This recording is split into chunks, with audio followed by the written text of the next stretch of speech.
हम्म।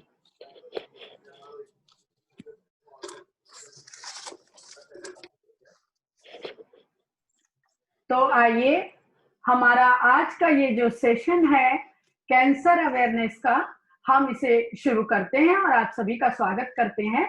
लेकिन जैसा कि हमारी परंपरा है कि कोई भी प्रोग्राम हम भगवान जी की स्तुति से, प्रार्थना से शुरू करते हैं। तो आइए सभी लोग अपने स्थान पर हाथ जोड़ करके बैठे रहें और नवकार मंत्र हम उससे अपना प्रोग्राम चालू करते हैं।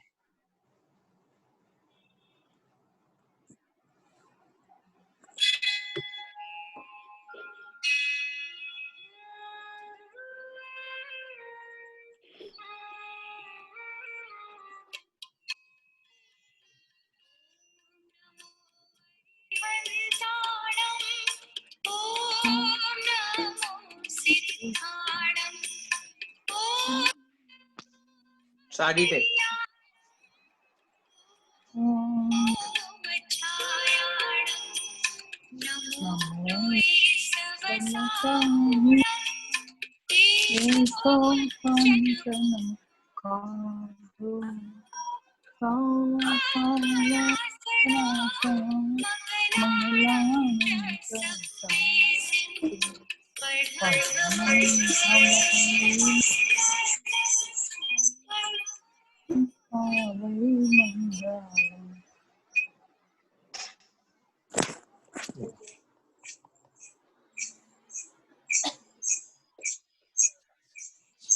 बहुत बहुत धन्यवाद रेखा जी।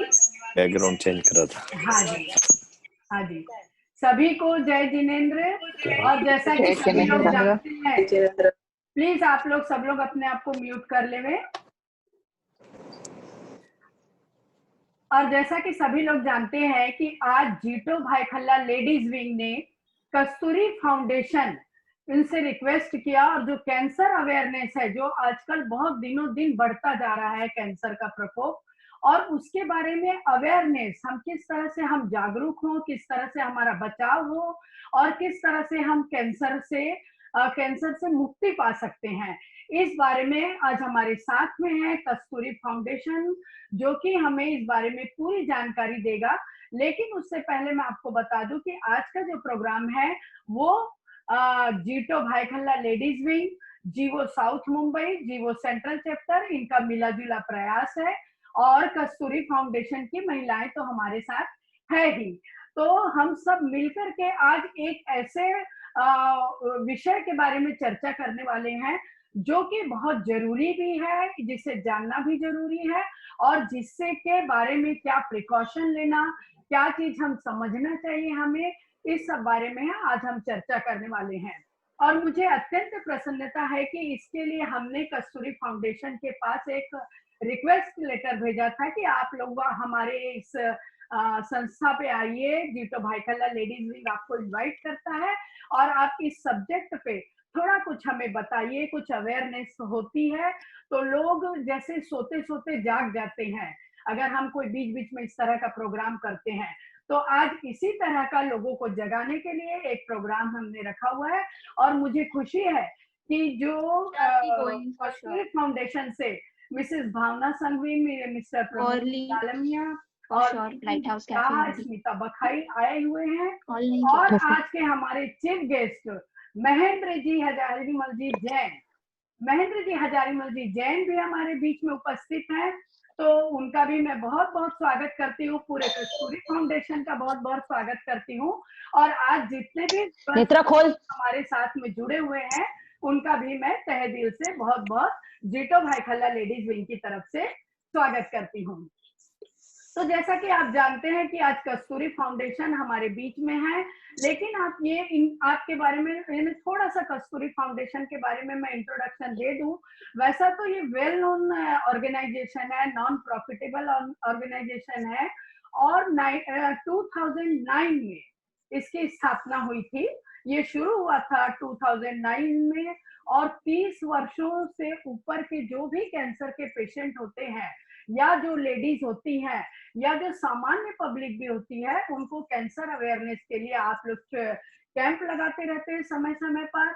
और कैंसर से ग्रसित लोग जो है, जो इससे इफेक्टेड लोग हैं, उनकी आप फाइनेंशियल सपोर्ट भी करते हैं।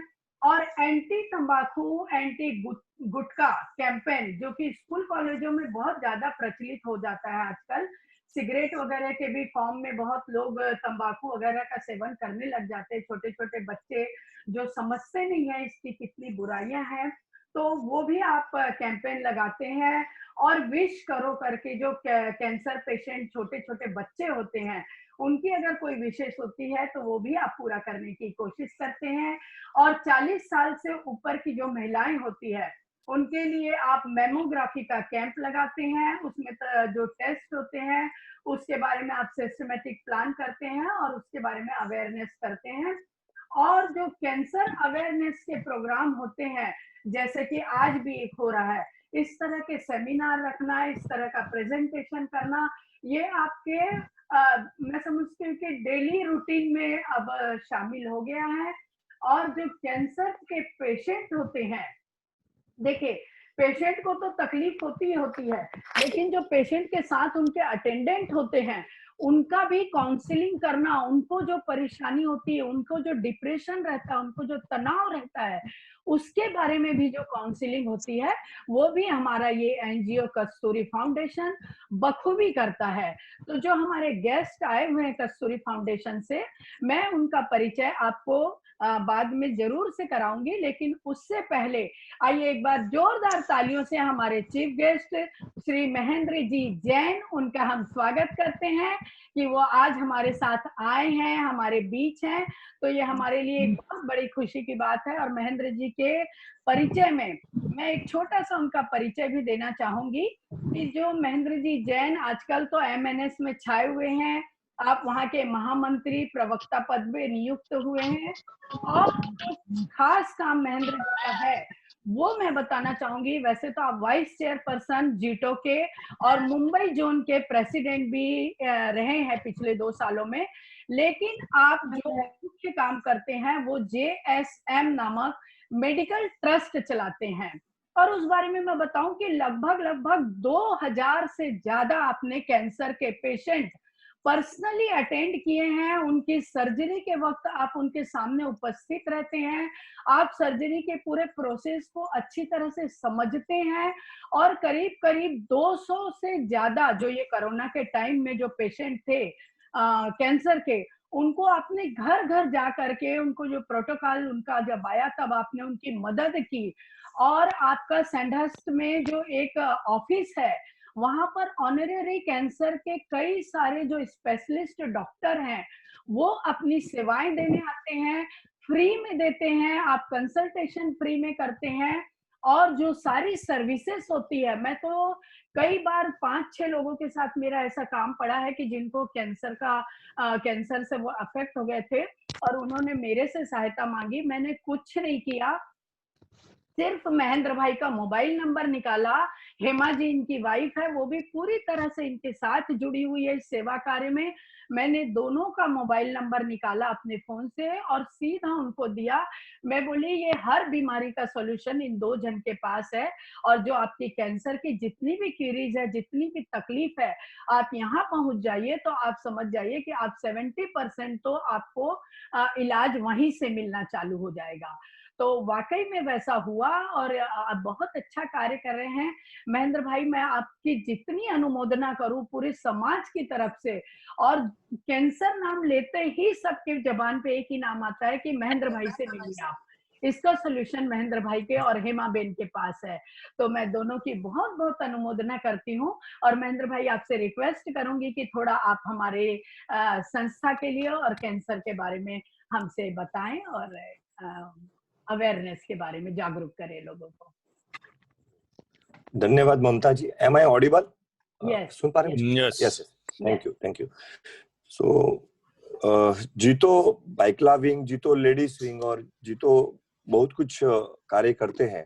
लेकिन स्पेशली ये मानव सेवा के अंदर हमारे जो चैप्टर्स काम करते हैं वो विशेष अनुमोदना लायक है, क्योंकि उसमें हमारा जीतो का जो मेन मोटो होता है वो बिजनेस का होता है। उसके अलावा फिर भी लेडीज विंग या जो भी चैप्टर मानव सेवा के अंदर जो कार्यरत है, और ऐसे हमारे श्रमण आरोग्य तो महाराज साहब गुरु भगवंतों के लिए पूरी तरह से कार्यरत है। कोई भी बीमारी हो, कैंसर हो या कोई भी बीमारी हो, उसका पूर्ण तरफ से वहाँ इलाज किया जाता है, ध्यान रखा जाता है। हाँ। थोड़ा सा मैं कैंसर के बारे में आपको ये बताना चाहूंगा कि जैसे आप हमारे पैनल पे भावना जी है, प्रमोद जी है, डॉक्टर साहब आएंगे, नितिन जी, स्मिता जी, वो तो आपको सब अवेयरनेस और इलाज के बारे में बताएंगे ही। मैं थोड़ा सा उससे हटके कैंसर प्रिवेंशन के बारे में कुछ जैनिज्म बेस पे आपको बताना चाहूंगा, जो मैं प्रैक्टिकली, वो मेरे ओपिनियन है, पर्सनल ओपिनियन है, कि जब हमारी जो लाइफस्टाइल है, जो खान पान, जिस तरीके का टाइमिंग पे हम खाते हैं, जिस तरीके का हमारा जो बदलाव आया है पहले आज से 50-60 सालों में, that leads to really spike in cancer. काफी बदलाव आने से हमारी लाइफस्टाइल में ये कैंसर की बढ़ोतरी हुई है, और दिन ब दिन हम उसको नहीं समझ के हम सिर्फ ट्रीटमेंट पार्ट पे जा रहे हैं, बट उसका जो बेसिक जहां अटका हुआ है वो हम कर नहीं पा रहे। तो मेरा सिंपल सा एक खाली एनालिसिस है, आपको 2 मिनट के लिए रखूंगा मैं डाइट के बारे में, कि हम जितना भी खाते हैं, कार्बोहाइड्रेट्स खाते हैं या फैट्स खाते हैं या प्रोटीन खाते हैं, तो कार्बोहाइड्रेट से जितना भी शुगर या ग्लूकोज बनता है, उसके बाद में इंसुलिन रिलीज होता है, पैंक्रिया इंसुलिन रिलीज करता है, और हम जितनी बार खाते हैं, 1 घंटे के गैप के बाद में जितनी बार खाते हैं उतनी बार इंसुलिन सिक्रेशन होता है। तो ज्यादा इंसुलिन सिक्रेशन होना, ज्यादा से ज्यादा ग्लूकोज बनना, ये प्रोसेस दिन के 12-15 घंटे तक चलता रहता है, क्योंकि हम अभी रात को 12-1 बजे तक खाने लगे, सुबह 7-8-9 जैसे आंख खुली खाना चालू हो जाता है। तो this leads to hyper insulinemia, hyper glucose बनना चालू हो जाता है। उससे ग्लूकोज लेवल आपका थ्रू आउट डे चलता रहता है, insulin throughout day release होता रहता है, टाइप 2 डायबिटीज, और कहीं जाके हम इंसुलिन रेजिस्टेंट बन जाते हैं, हमारे सेल्स में इंसुलिन एब्जॉर्ब होना बंद हो जाता है। इसको इंसुलिन रेजिस्टेंट लेवल से बीमारियों का आना चालू हो जाता है। तो इस इंसुलिन रेजिस्टेंस होने से हमारे सेल्स को प्रॉपर ग्लूकोज नहीं मिल पाता है, ग्लूकोज का पैटर्न जो सेल्स है, डीएनए, वो डैमेज होने लगता है। ग्लूकोज नहीं मिलने से सेल्स का पूरा पैटर्न डैमेज होता है, सॉफ्ट टिश्यूज डैमेज होते हैं, बॉडी के अंदर तरह तरह की बीमारियां आने लगती है। सो इस इंसुलिन रेजिस्टेंस को और हमारी लाइफस्टाइल को अगर हम प्रॉपर करें, तो लगभग हम काफी टाइप के कैंसर्स को स्टॉप कर सकते हैं। अभी इसे कैसा करना है, इसको करने के लिए आपको कोई बड़ा टेक्नोलॉजी या हाईटेक मेडिसिन या कुछ नहीं है, सिर्फ आपको जैनिज्म फॉलो करना है। जैसे हमें कहते हैं कि सूर्यास्त के बाद आपको नहीं खाना है, और सूर्योदय के पहले आपको नहीं खाना है। सो अराउंड ये आपका 12 से 13 घंटे की फास्टिंग या 14 घंटे की जो फास्टिंग है, ये आप अगर कर देते हैं, तो इसके अंदर क्या होता है कि आपका ग्लूकोज लेवल ड्रॉप हो जाता है, और ग्लूकोज कम होने से बॉडी के अंदर जो ग्लाइकोजन है वो एक्टिवेट हो जाता है। ग्लाइकोजन एक अलग टाइप का, पैंक्रिया जब शुगर लेवल होती है बॉडी में, जब ग्लूकोज कम होता है तो ग्लाइकोजन रिलीज करता है पैंक्रिया, और ग्लाइकोजन रिलीज होने से वो लीवर के अंदर जो फैट्स है उसको मेटाबोलाइज करके वो एनर्जी में कन्वर्ट करता है। तो आपका जो फैटी लिवर है वो फैटी लिवर आपका करेक्ट होने लगता है। सो बॉडी के अंदर काफी से जो करेक्शन होने लगते हैं, बिकॉज के कीटोन्स एक्टिवेट हो जाते हैं। तो मेरा कहने का मतलब है कि 12 घंटे की फास्टिंग, 12 घंटे का खाना, अगर ये भी आप स्ट्रिक्टली फॉलो करते हैं तो आप काफी हद तक और अच्छी तरह से बच सकते हैं। और इसके आगे जिनको इंसुलिन रेजिस्टेंस है, जिनको थायराइड है, जिनको डायबिटीज है अंडर डॉक्टर ऑब्जर्वेशन, या जिनको लाइफस्टाइल डिसीज है, वो अगर एक तेला करे, मतलब 72 घंटा 3 दिन का अगर उपवास करते हैं, तो आपकी बॉडी ऑटोफेज में जाती है, जहां सेल्स डिफेक्टिव सेल्स को खुद खाता है, जहां बॉडी के अंदर जो वेस्ट प्रोटीन है वो एक्टिवेट होकर उसको एनर्जी में कन्वर्ट करता है। तो बॉडी के अंदर का पूरा मैकेनिज्म, सेल्यूलर सिस्टम जो है वो करेक्ट हो जाता है, तो उससे भी कैंसर होने की शक्यता नील हो जाती है। तो मेरा इतना ही शॉर्ट में कहना है कि जो चीज हमें फ्री में अवेलेबल है, 24 और 3 दिन का उपवास महीने में एक बार, या 5 दिन का उपवास जो वेगन उपवास बोलते हैं, वेगन उपवास, जिसमें आप एनिमल प्रोडक्ट नहीं खाएंगे, ऐसा आप करने से कैंसर को काफी हद तक रोक सकते हैं। और मैं भी पैनल आगे आपको समझाएंगे ही, और क्वेश्चन आंसर में हम ज्यादा बात करेंगे, लेकिन मेरा ये कहना है कि जैनिज्म को फॉलो करके आप काफी हद तक कैंसर को कंट्रोल कर सकते हैं। थैंक यू ममता जी। बहुत सुंदर, बहुत अच्छी बात आपने बताई। और जैनिज्म वाकई में हर बीमारी की अगर कोई दवा है तो वो जैनिज्म फॉलो करिए। आप अगर उसके सिद्धांतों से चलते हैं तो वाकई हम बहुत स्वस्थ रह सकते हैं। लेकिन दिनों दिन ये थोड़ा लोगों में जो नए बच्चे हैं, जैनिज्म फॉलो कर सो तो कैंसर अटकी जैसा। हाँ जी, मैं एक ऐड करना चाहूंगा कि वर्ल्ड के बड़े साइंटिस्ट जो इंटरमीडिएट फास्टिंग पे जा रहे हैं, हाँ जो वाटर फास्टिंग पे जा रहे हैं, जो टाइम बाउंडिंग फास्टिंग पे जा रहे हैं, वो सभी कुछ रिलेटेड टू जैनिज्म है। और इस फास्टिंग के अलावा जो 12 घंटे में आप खाते हैं, महीना हाँ जी, प्लीज अपने आप को म्यूट करिए आप, चंद्रा जी। हेलो। हाँ या हाँ जी, आप बोलिए। जो 12 घंटे में जो खाएंगे वो भी आपको क्वालिटी खाना है, उसमें एंटीऑक्सीडेंट्स खाना है आपको, अच्छा अच्छा क्वालिटी का फाइबर खाना है, कार्बोहाइड्रेट्स भी अच्छी क्वालिटी का खाना है। तो आप ज्यादा से ज्यादा आप अलसी का तेल यूज कीजिए, कोकोनट तेल यूज कीजिए, एंटीऑक्सीडेंट यूज कीजिए, आप you will be more safe. Jainism with good diet, good diet, there will be no cancer like. Correct correct. Thank you. बहुत अच्छी बात है, आपने बहुत संक्षेप में समझाई। अब जरूरत है कि हम लोग फॉलो करें। और एक हमारी जो जीटो की परंपरा ऐसी भी है कि जो हमारे समाज के टैलेंटेड लोग होते हैं और जो आगे नहीं आ पाते हैं, तो हमारा ये फर्ज बनता है कि ऐसे टैलेंटेड बच्चों को हम अपने सामने लाए। और आज हमारे बीच में एक ऐसा ही बच्चा, विक्की जैन, विक्की किरण भाई जैन जो है, वो आज हमारे बीच है। आंखों से जरूर बच्चा नहीं देख सकता है, लेकिन आप देखेंगे कि सुर का इतना पक्का है और बचपन से ये सिंगिंग के फील्ड में एक्टिव है और बहुत सी शिक्षा इन्होंने ग्रहण की है। 5 साल तक कंटिन्यूअस इन्होंने कीबोर्ड की एग्जाम दी है, कई सारे ये कंपटीशन में पार्ट लिए हैं, जीते हैं, बहुत से प्रोग्राम्स देते हैं। तो मैंने विक्की से रिक्वेस्ट किया कि विक्की, आज के दिन हमारे जो कैंसर के बारे में सुनने वाले आए हैं, तो कोई ऐसा सुंदर सा गाना आप हमारे बीच में सब लोगों को सुनाइए। तो आइए देखते हैं कि जो बच्चे कितने टैलेंटेड हमारे समाज में खुद हैं और हम उनके बारे में नहीं जानते हैं। तो ऐसा ही एक बच्चा आज हमारे बीच उपस्थित है। तो मैं विक्की से अनुरोध करूंगी कि एक गीत सुनाए हमें। हाँ विक्की, आप सुन सकते हैं? Hello everyone. हाँ हाय हाय। हाँ, बोलो Vicky. First of all, thank you so much for giving ji me वो किस a नाम से है वो? good opportunity to perform with you and to show my talent. So I'm going to sing today "जाने वालो जरा" from the movie दोस्ती. हाँ, रेखा जी उसको वो करो ना, स्पॉट। उसने किस नाम से एंटर करा है वो पूछो। विक्की विक्की विक्की दर्जी विक्की नाम ही नहीं है ना, विक्की दर्जी। विक्की नहीं होगा तो पूजा दर्जी होगा। कर दी हाँ ठीक हाँ है। आ गया। हाँ मैंने कर दी। हाँ विक्की चालू करिए।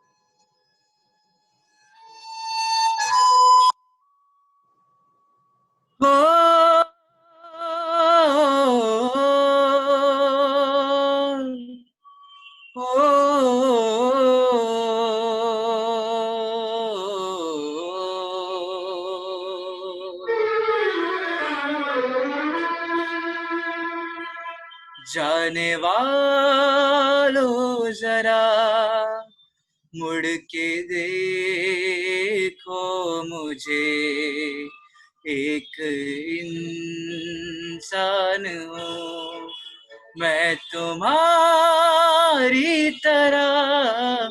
जाने वालों जरा मुड़ के देखो मुझे, एक इंसान हूँ मैं तुम्हारी तरह।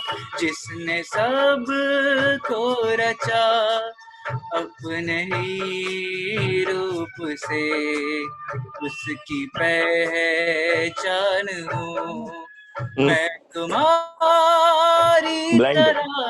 गा रहे जाने वालों जरा। ओह, विक्की म्यूट हो गया।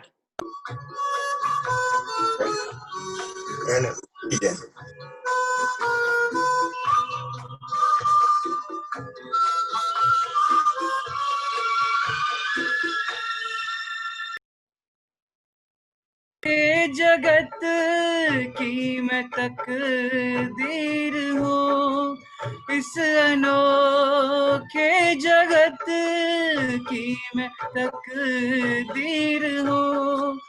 मैं विधाता के हाथों की तस्वीर हूँ, एक तस्वीर हूँ इस जहां के लिए, धरती माँ के लिए शिव का वरदान हूँ।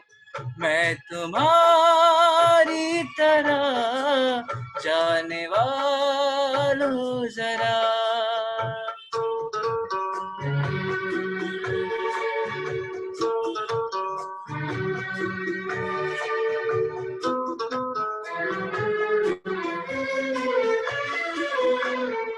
मन के अंदर छिपाए मिलन की लगन, मन के अंदर छिपाए मिलन की लगन, अपने सूरज से हूँ एक बिछड़ी किरण, एक बिछड़ी किरण। फिर रहा हूँ भटकता मैं यहाँ से वहाँ, और परेशान हूँ मैं तुम्हारी तरह जाने वालों जरा।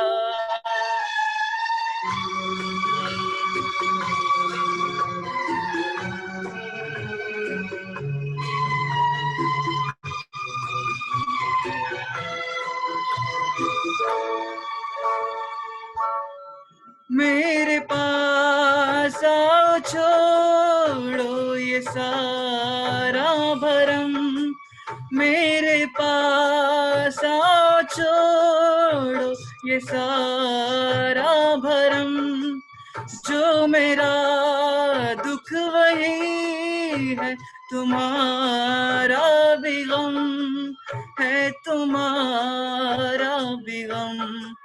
देखता हूँ तुम्हें, जानता हूँ तुम्हें, लाख अनजान हूँ मैं तुम्हारी तरह जाने वालों जरा। मुड़ के देखो मुझे, एक इंसान हूँ मैं तुम्हारी तरह, जिसने सब को रचा अपने रूप से, उसकी पहचान हूँ मैं तुम्हारी तरह जाने वालों जरा।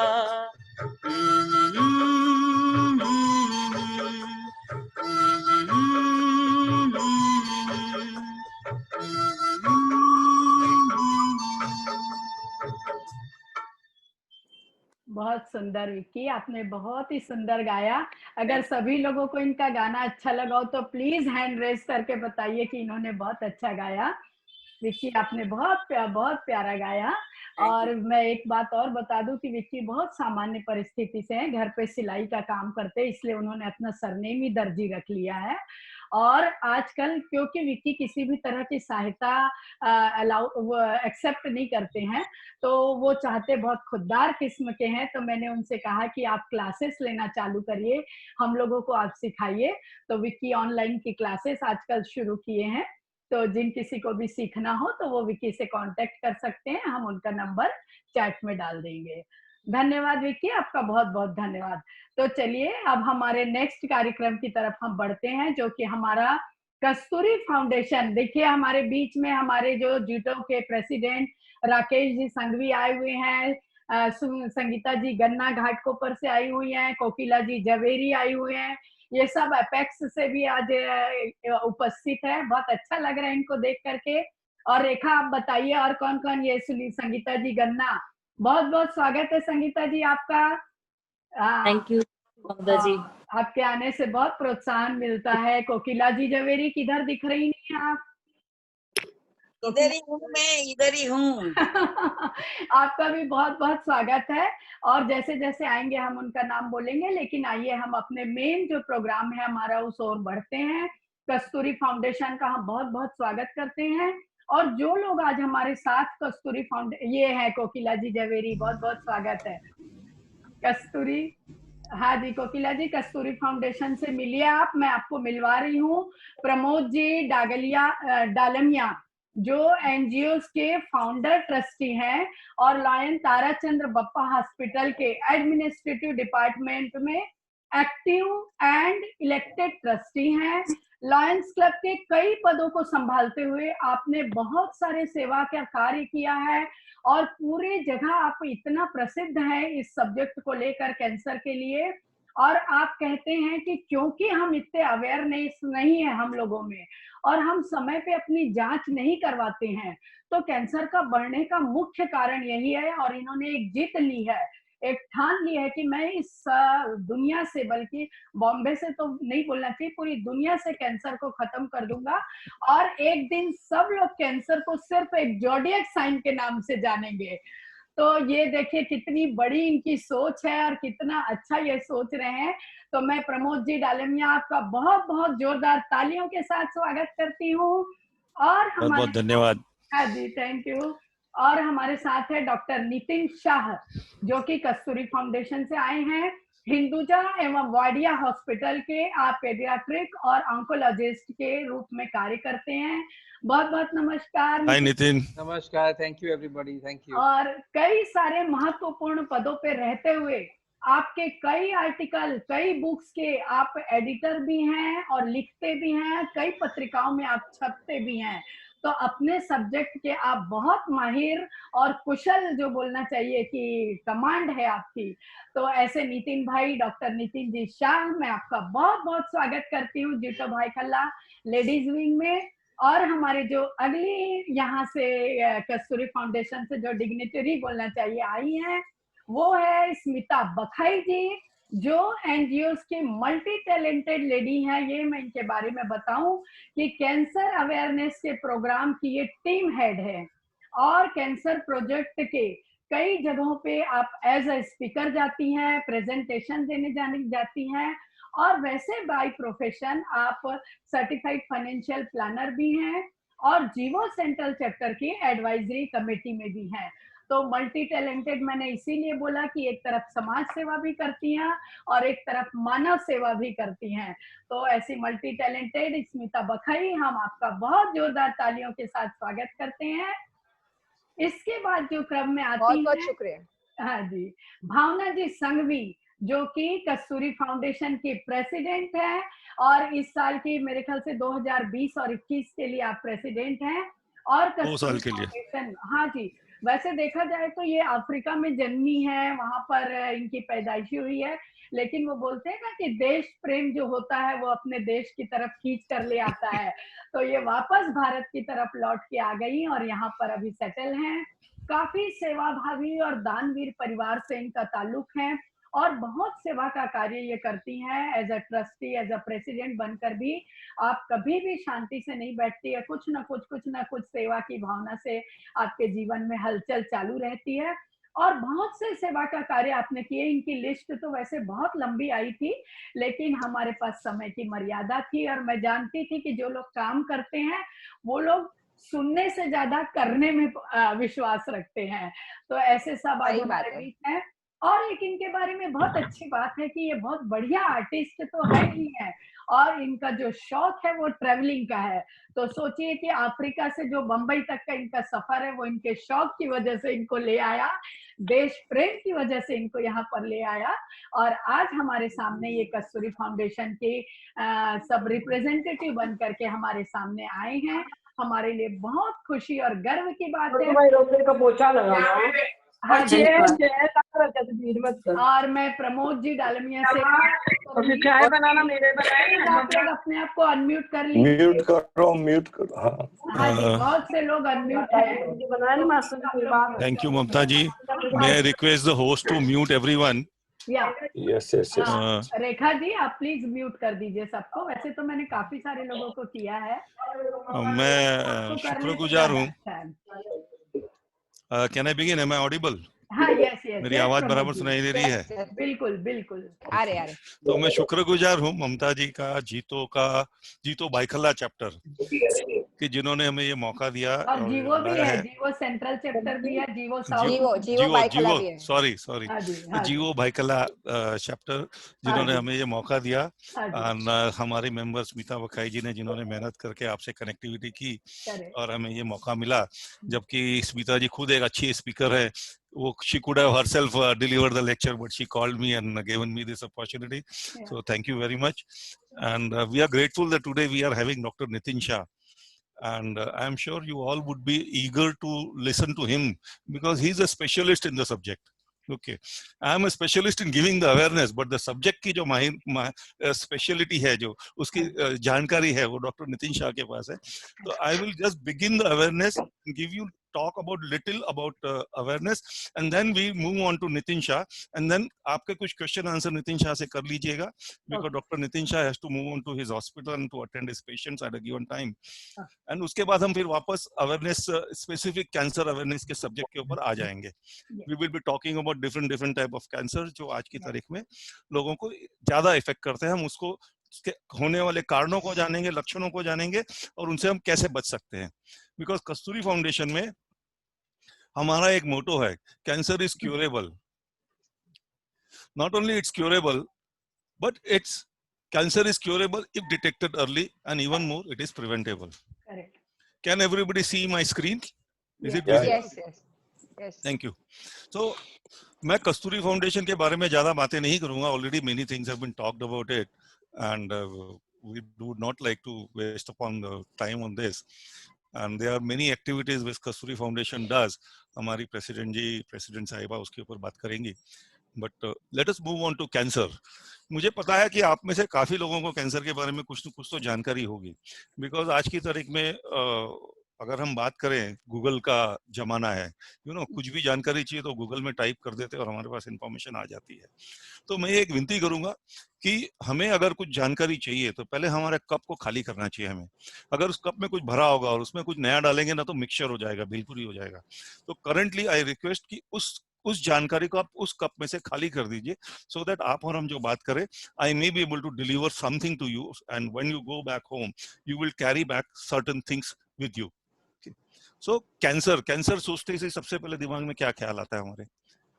कई लोगों से मैंने इसका सवाल किया तो उन्होंने मुझे अलग अलग जवाब दिए. कैंसर मतलब डरावना शब्द है, बहुत बड़ी बीमारी का नाम है. लोग समझते हैं कैंसर मतलब कैंसल, क्या चीज कैंसल हो गई, बोले सारे जिंदगी कैंसल हो गई. तो ये सब हमारे सामने कई अलग तरह के विचार आते गए हैं. और कस्तूरी फाउंडेशन में जब हम लोग इसके बारे में बात करने लगे कि हम लोगों ने शुरू किया था, तो महिलाओं के ऊपर फोकस करने लगे थे.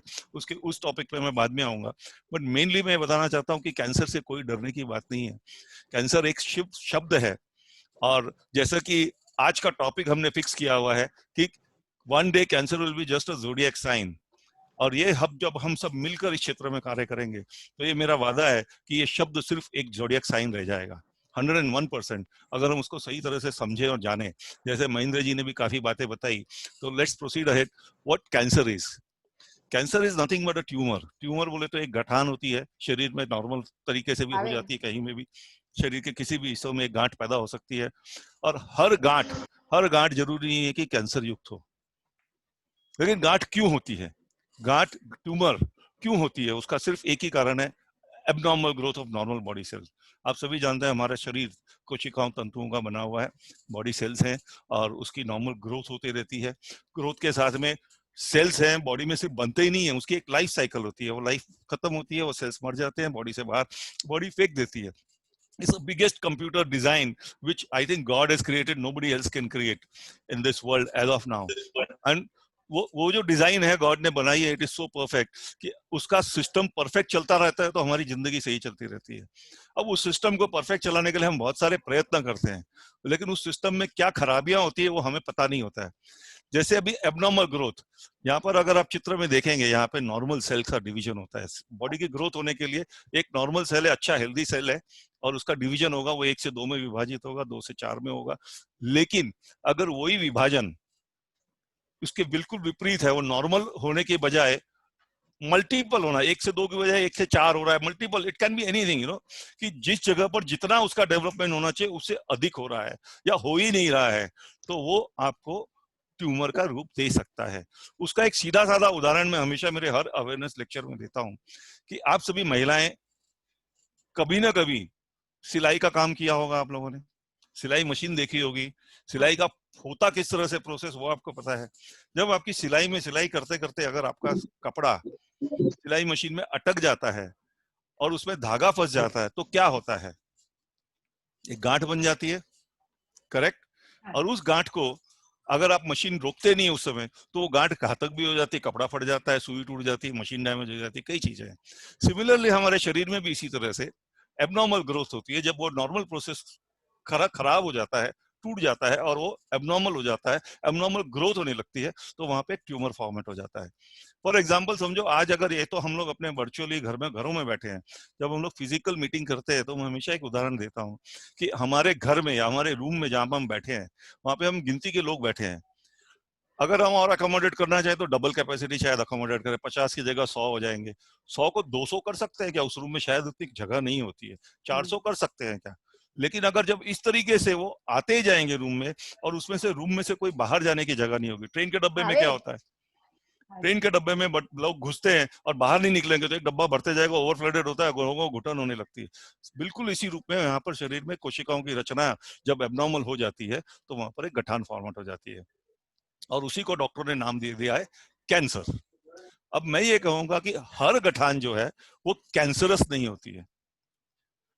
हर ट्यूमर 2 प्रकार के हो सकते हैं, बेनाइन एंड मैलिग्नेंट। मैलिग्नेंट यानी वो कैंसरस गांठ है, बेनाइन यानी वो ठीक है, नॉर्मल है, वो गठान हो गई है लेकिन उससे शरीर को कोई नुकसान नहीं है, वो क्योरेबल है, उससे जिंदगी को कोई खतरा नहीं है, वो शरीर के जनरली दूसरे हिस्सों में नहीं फैलती है और वापस दोबारा अगर सर्जन ने अगर निकाल दिया डॉक्टर ने काट के तो दोबारा उस जगह पर वो नहीं आती है। इसके बिल्कुल ठीक विपरीत अगर हम बात करेंगे तो जो कैंसर वाली गठान होती है वो क्योरेबल तो होती है if detected at early stages. Mark this word, early stages. हम स्टेजेस के बारे में आगे बात करेंगे। और अगर इसको जल्दी डिटेक्ट ना किया गया हो तो ये हमारे जीवन के लिए घातक हो सकते हैं, it can B life threatening. और जनरली ये देखा गया है कि if it is not treated तो ये एक शरीर के एक हिस्से से दूसरे हिस्से में फैल जाती है। इसके अलावा अगर डॉक्टर उसको सर्जरी के द्वारा निकाल भी देते हैं तो फिर वो उस जगह पर वापस से उत्पत्ति उसकी हो सकती है। मैलिग्नेंट ट्यूमर जो कैंसरस होते हैं, अब उसमें भी कई प्रकार लिए हैं डॉक्टरों ने, जैसे बोले सॉलिड ऑर्गन कैंसर और other cancer. Solid organ cancer के बारे में अगर हम समझे तो what are solid organ cancer? हमारे शरीर के जो ऑर्गन्स है, अवयव हैं, जैसे हमारी लंग्स है, फेफड़े हैं, हमारे स्तन हैं, हमारी हड्डियां हैं, हमारे शरीर के कंधे के ऊपर का हेड एंड नेक जिसे कहते हैं, उसके हेड एंड नेक कैंसर के बारे में हेड एंड नेक का नाम दिया जाता है। स्तन के लिए ब्रेस्ट कैंसर का नाम दिया जाता है, बोन कैंसर हड्डियों के लिए। और अदर कैंसर्स में आते हैं शरीर में हमारे अलग अलग जगहों पर लिम्फ नोड्स होते हैं जिन्हें लिम्फोमा का नाम दिया गया है। और ब्लड तो पूरे शरीर में है ही है क्योंकि वो स्पेसिफिक हिस्से में नहीं है। ल्यूकेमिया भी उसको टेक्निकली कहा जाता है। ये आप लोगों की जानकारी के लिए बताऊं कि cancer is becoming an epidemic. World wide तो है ही है लेकिन ये भारत देश में भी। आज हम लोग पैंडेमिक के बारे में बात करते हैं, एपिडेमिक से पैंडेमिक। पैंडेमिक क्यों बना? क्योंकि सारी दुनिया में वो एक साथ में फैल गया, इसलिए उसे पैंडेमिक का नाम दिया गया। अदरवाइज कैंसर एक एपिडेमिक बीमारी है और ये दुनिया के हर हिस्सों में पाई जाती है लेकिन अलग अलग टाइम पर, और हर कंट्री में अलग अलग तरह का खान पान रहन सहन है, उसकी बेसिस के ऊपर इनका निदान और उसकी उत्पत्ति पाई जाती है। हमारे भारत देश में भी अलग अलग तरह के कैंसर हैं, उनमें से कुछ खास तरह के कैंसर है, वो उनके बारे में हम आगे आने वाले स्लाइड्स में बात करेंगे। So what is cancer? Once again I'll reiterate, abnormal or uncontrolled growth of normal body cells. मैंने पिछली कुछ स्लाइड में बात की थी stages of cancer, cancer stages. अगर हम कैंसर स्टेज की बात करें तो कैंसर स्टेज अगर हम देखेंगे तो 4 स्टेजेस में डॉक्टरों ने उसे डिवाइड किया है। First and second stage, that is an early detection stage. Normally all screen detectable cancer can be detected at first and second, they are 101% curable. Stage 3 में क्या होता है, अगर हमारे शरीर में कहीं पर कोई गठान हो गई है तो that normally spreads to other part of the body.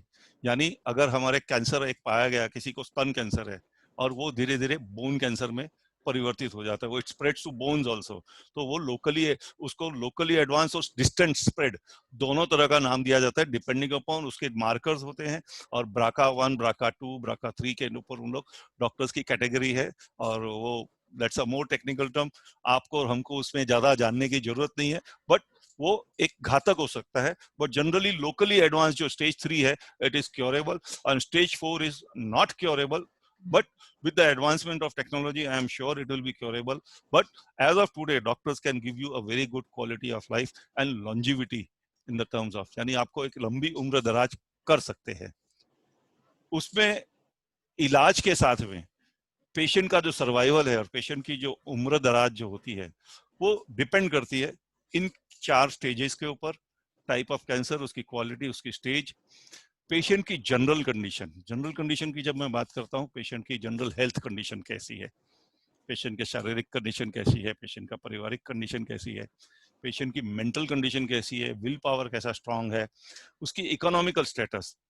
Economical status हम इसलिए बोलते हैं क्योंकि इकोनॉमिकल अगर वो साउंड नहीं है, यानी उसकी अगर आर्थिक परिस्थिति सही नहीं है, तो वो आधा तो पहले ही मर जाएगा, यार कैंसर हो गया, अब इतना बड़ा खर्चा मैं कैसे उठाऊंगा।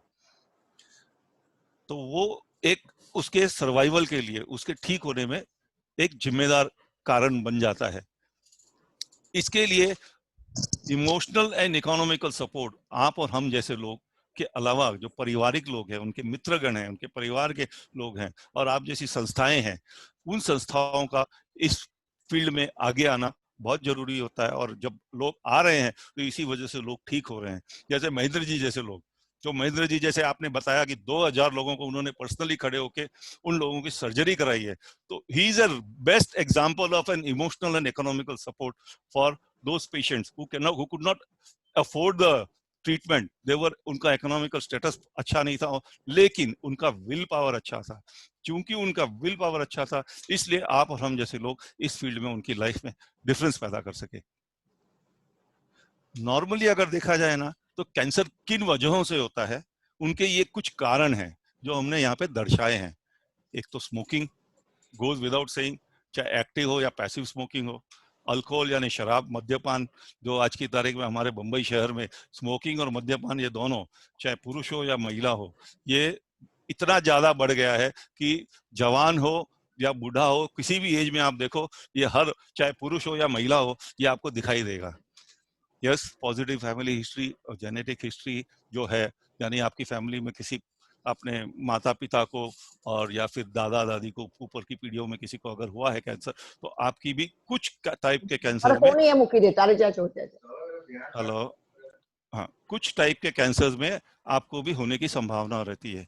ओबेसिटी यानी मोटापा, जो कि लाइफस्टाइल, आज जो हमारी सेडेंटरी लाइफस्टाइल हो गई है, जैसे महेंद्र जी ने बताया, लाइफस्टाइल में चेंज लाएंगे तो कैंसर ना होने की संभावना आपकी बढ़ जाएगी। कैंसर ना होने की, यानी कैंसर होगा नहीं और आप एक अच्छी जिंदगी जियोगे।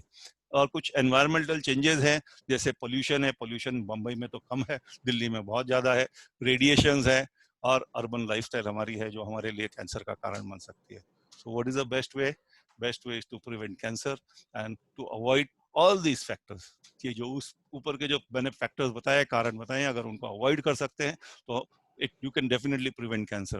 That is why we say cancer is curable if detected early. Even more, it is preventable. हमारे डॉक्टरों ने ना हमारे पास कुछ प्रिकॉशंस बता दिए हैं। अगर ये प्रिकॉशंस हम देखेंगे यहाँ पे, P, prepare to get aware about the cancer. R, reach your doctor for unusual body behavior. Examine yourself at hospital और cancer camps. ये प्री है। उसके बाद कॉशंस अगर हम बात करेंगे, ये तो हमें करना है। उसके बाद के जो लक्षण मैं बताऊंगा, change in bowel habits, continuous irritation at that spot, sore that does not heal, specially मुंह के अंदर कोई घाव अगर हो गया, वो भर नहीं रहा हो, एबनॉर्मल ब्लीडिंग पर रेक्टल, पर वेजाइना, कफ, वॉमिट और यूरिन में कुछ अगर ब्लीडिंग आ रही है जो अनयूजुअल है, एबनॉर्मल है, जो नॉर्मल में होनी नहीं चाहिए, तो वो एक कारण हो सकता है। थिकनिंग और लंप इन द ब्रेस्ट, स्तन में गठान का होना, स्तन में एक लंप का आ जाना, और या फिर इसकी शरीर के और किसी हिस्से में भी आना, ये एक हम लोग को ध्यान देने लक्षण, इन अगर कारण को हम ध्यान देंगे तो हमें कैंसर नहीं होगा, हम कैंसर को जल्दी पकड़ सकते हैं। इनडाइजेशन, अपचन होना, खाना निगलने में दिक्कत होना, गला में दुखता रहेगा तो नेचुरली आप खाना नहीं निगल सकते हो। शरीर में तिल मस्से हर एक के शरीर में होते हैं। Obvious change in size and colour of mole and ward, अगर इन चीजों का अगर आप नोटिस करेंगे, नैगिंग कफ और परसिस्टेंट होर्सनेस ऑफ वॉइस, गले में घरघराहट होना। अब आप बोलेंगे अरे प्रमोद भाई क्या यार टाइम वेस्ट कर रहे हो, ये कौन से स्पेशल लक्षण है? तो सारी बीमारियां का नॉर्मल लक्षण है। बम्बई जैसे शहर में ये आए दिन होते रहते हैं, यस आए दिन होते रहते हैं, लेकिन हमारे दिमाग में उस खतरे की घंटी तुरंत बजनी चाहिए अगर ये लक्षण किसी दिन एबनॉर्मल हो जाए। यानी अगर आपको ब्लीडिंग हो रही है, पर रेक्टल या पर वेजाइना नॉर्मल है, कुछ दिनों के लिए भी दवा लिया ठीक हो गया, लेकिन वो रिपीटेडली हो रही है बिना किसी कारण के, तो कुछ तो कारण है, वो कैंसरस हो सकता है। आपके शरीर में गठान है, ठीक है हो गई है, लेकिन अगर वो दर्द के साथ में है, उसमें दर्द हो रहा है, तो फिर आप इग्नोर ना करें, खतरे की घंटी बजनी चाहिए आपकी, और आपको तुरंत डॉक्टर को दिखाना चाहिए। अपचन हो रहा है, अपचन हुआ ठीक है, 1 दिन हुआ 2 दिन हुआ, लेकिन रेगुलर अगर रहता है तो आपको खतरे की घंटी बजनी चाहिए।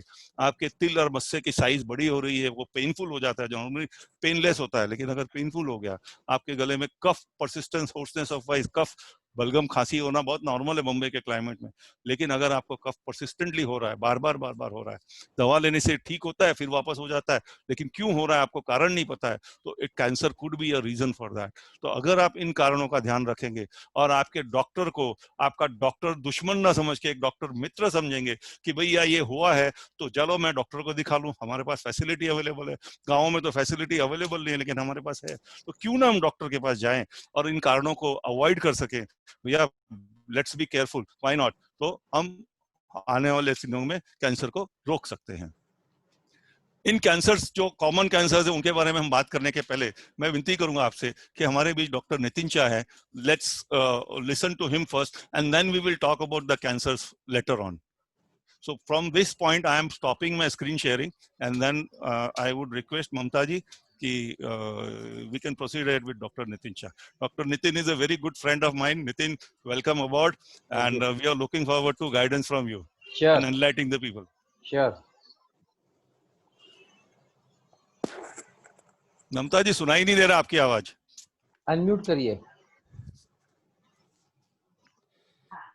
हाँ जी, अभी सुनाई दिया? हाँ जी, हाँ जी, जैसा कि मालूम है डॉक्टर नितिन शाह जो है वो छोटे बच्चों के डॉक्टर हैं और ऑन्कोलॉजिस्ट भी हैं, तो साथ ही एक बहुत जो कॉमन प्रश्न हम सबके मन में आता है डॉक्टर साहब कि छोटे बच्चों को ज्यादातर कौन सा कैंसर होता है? तो जैसे डॉक्टर प्रमोद जी ने भी पहले बताया वैसे कि कैंसर के मेन 2 टाइप है। हाँ जी। एक जो है हम हेमेटोलॉजिकल मैलिग्नेंसी कहते हैं, जो ब्लड रिलेटेड है, तो जिसको कॉमन एग्जांपल है ल्यूकीमिया, ब्लड कैंसर। वैसे ही ब्लड कैंसर का एक दूसरा टाइप है लिम्फोमा, जहाँ पे वो ब्लड में नहीं पाया जाता लेकिन ब्लड जहाँ बनता है उस ऑर्गन में, लिम्फ नोड में वो पाया जाता है, तो लिम्फोमा। तो ये जो है सिमिलर इलनेसेस है, तो वो लिम्फ नोड और की लिम्फोमा हो या ल्यूकीमिया हो, उसकी यूजुअल ट्रीटमेंट सेम रहती है।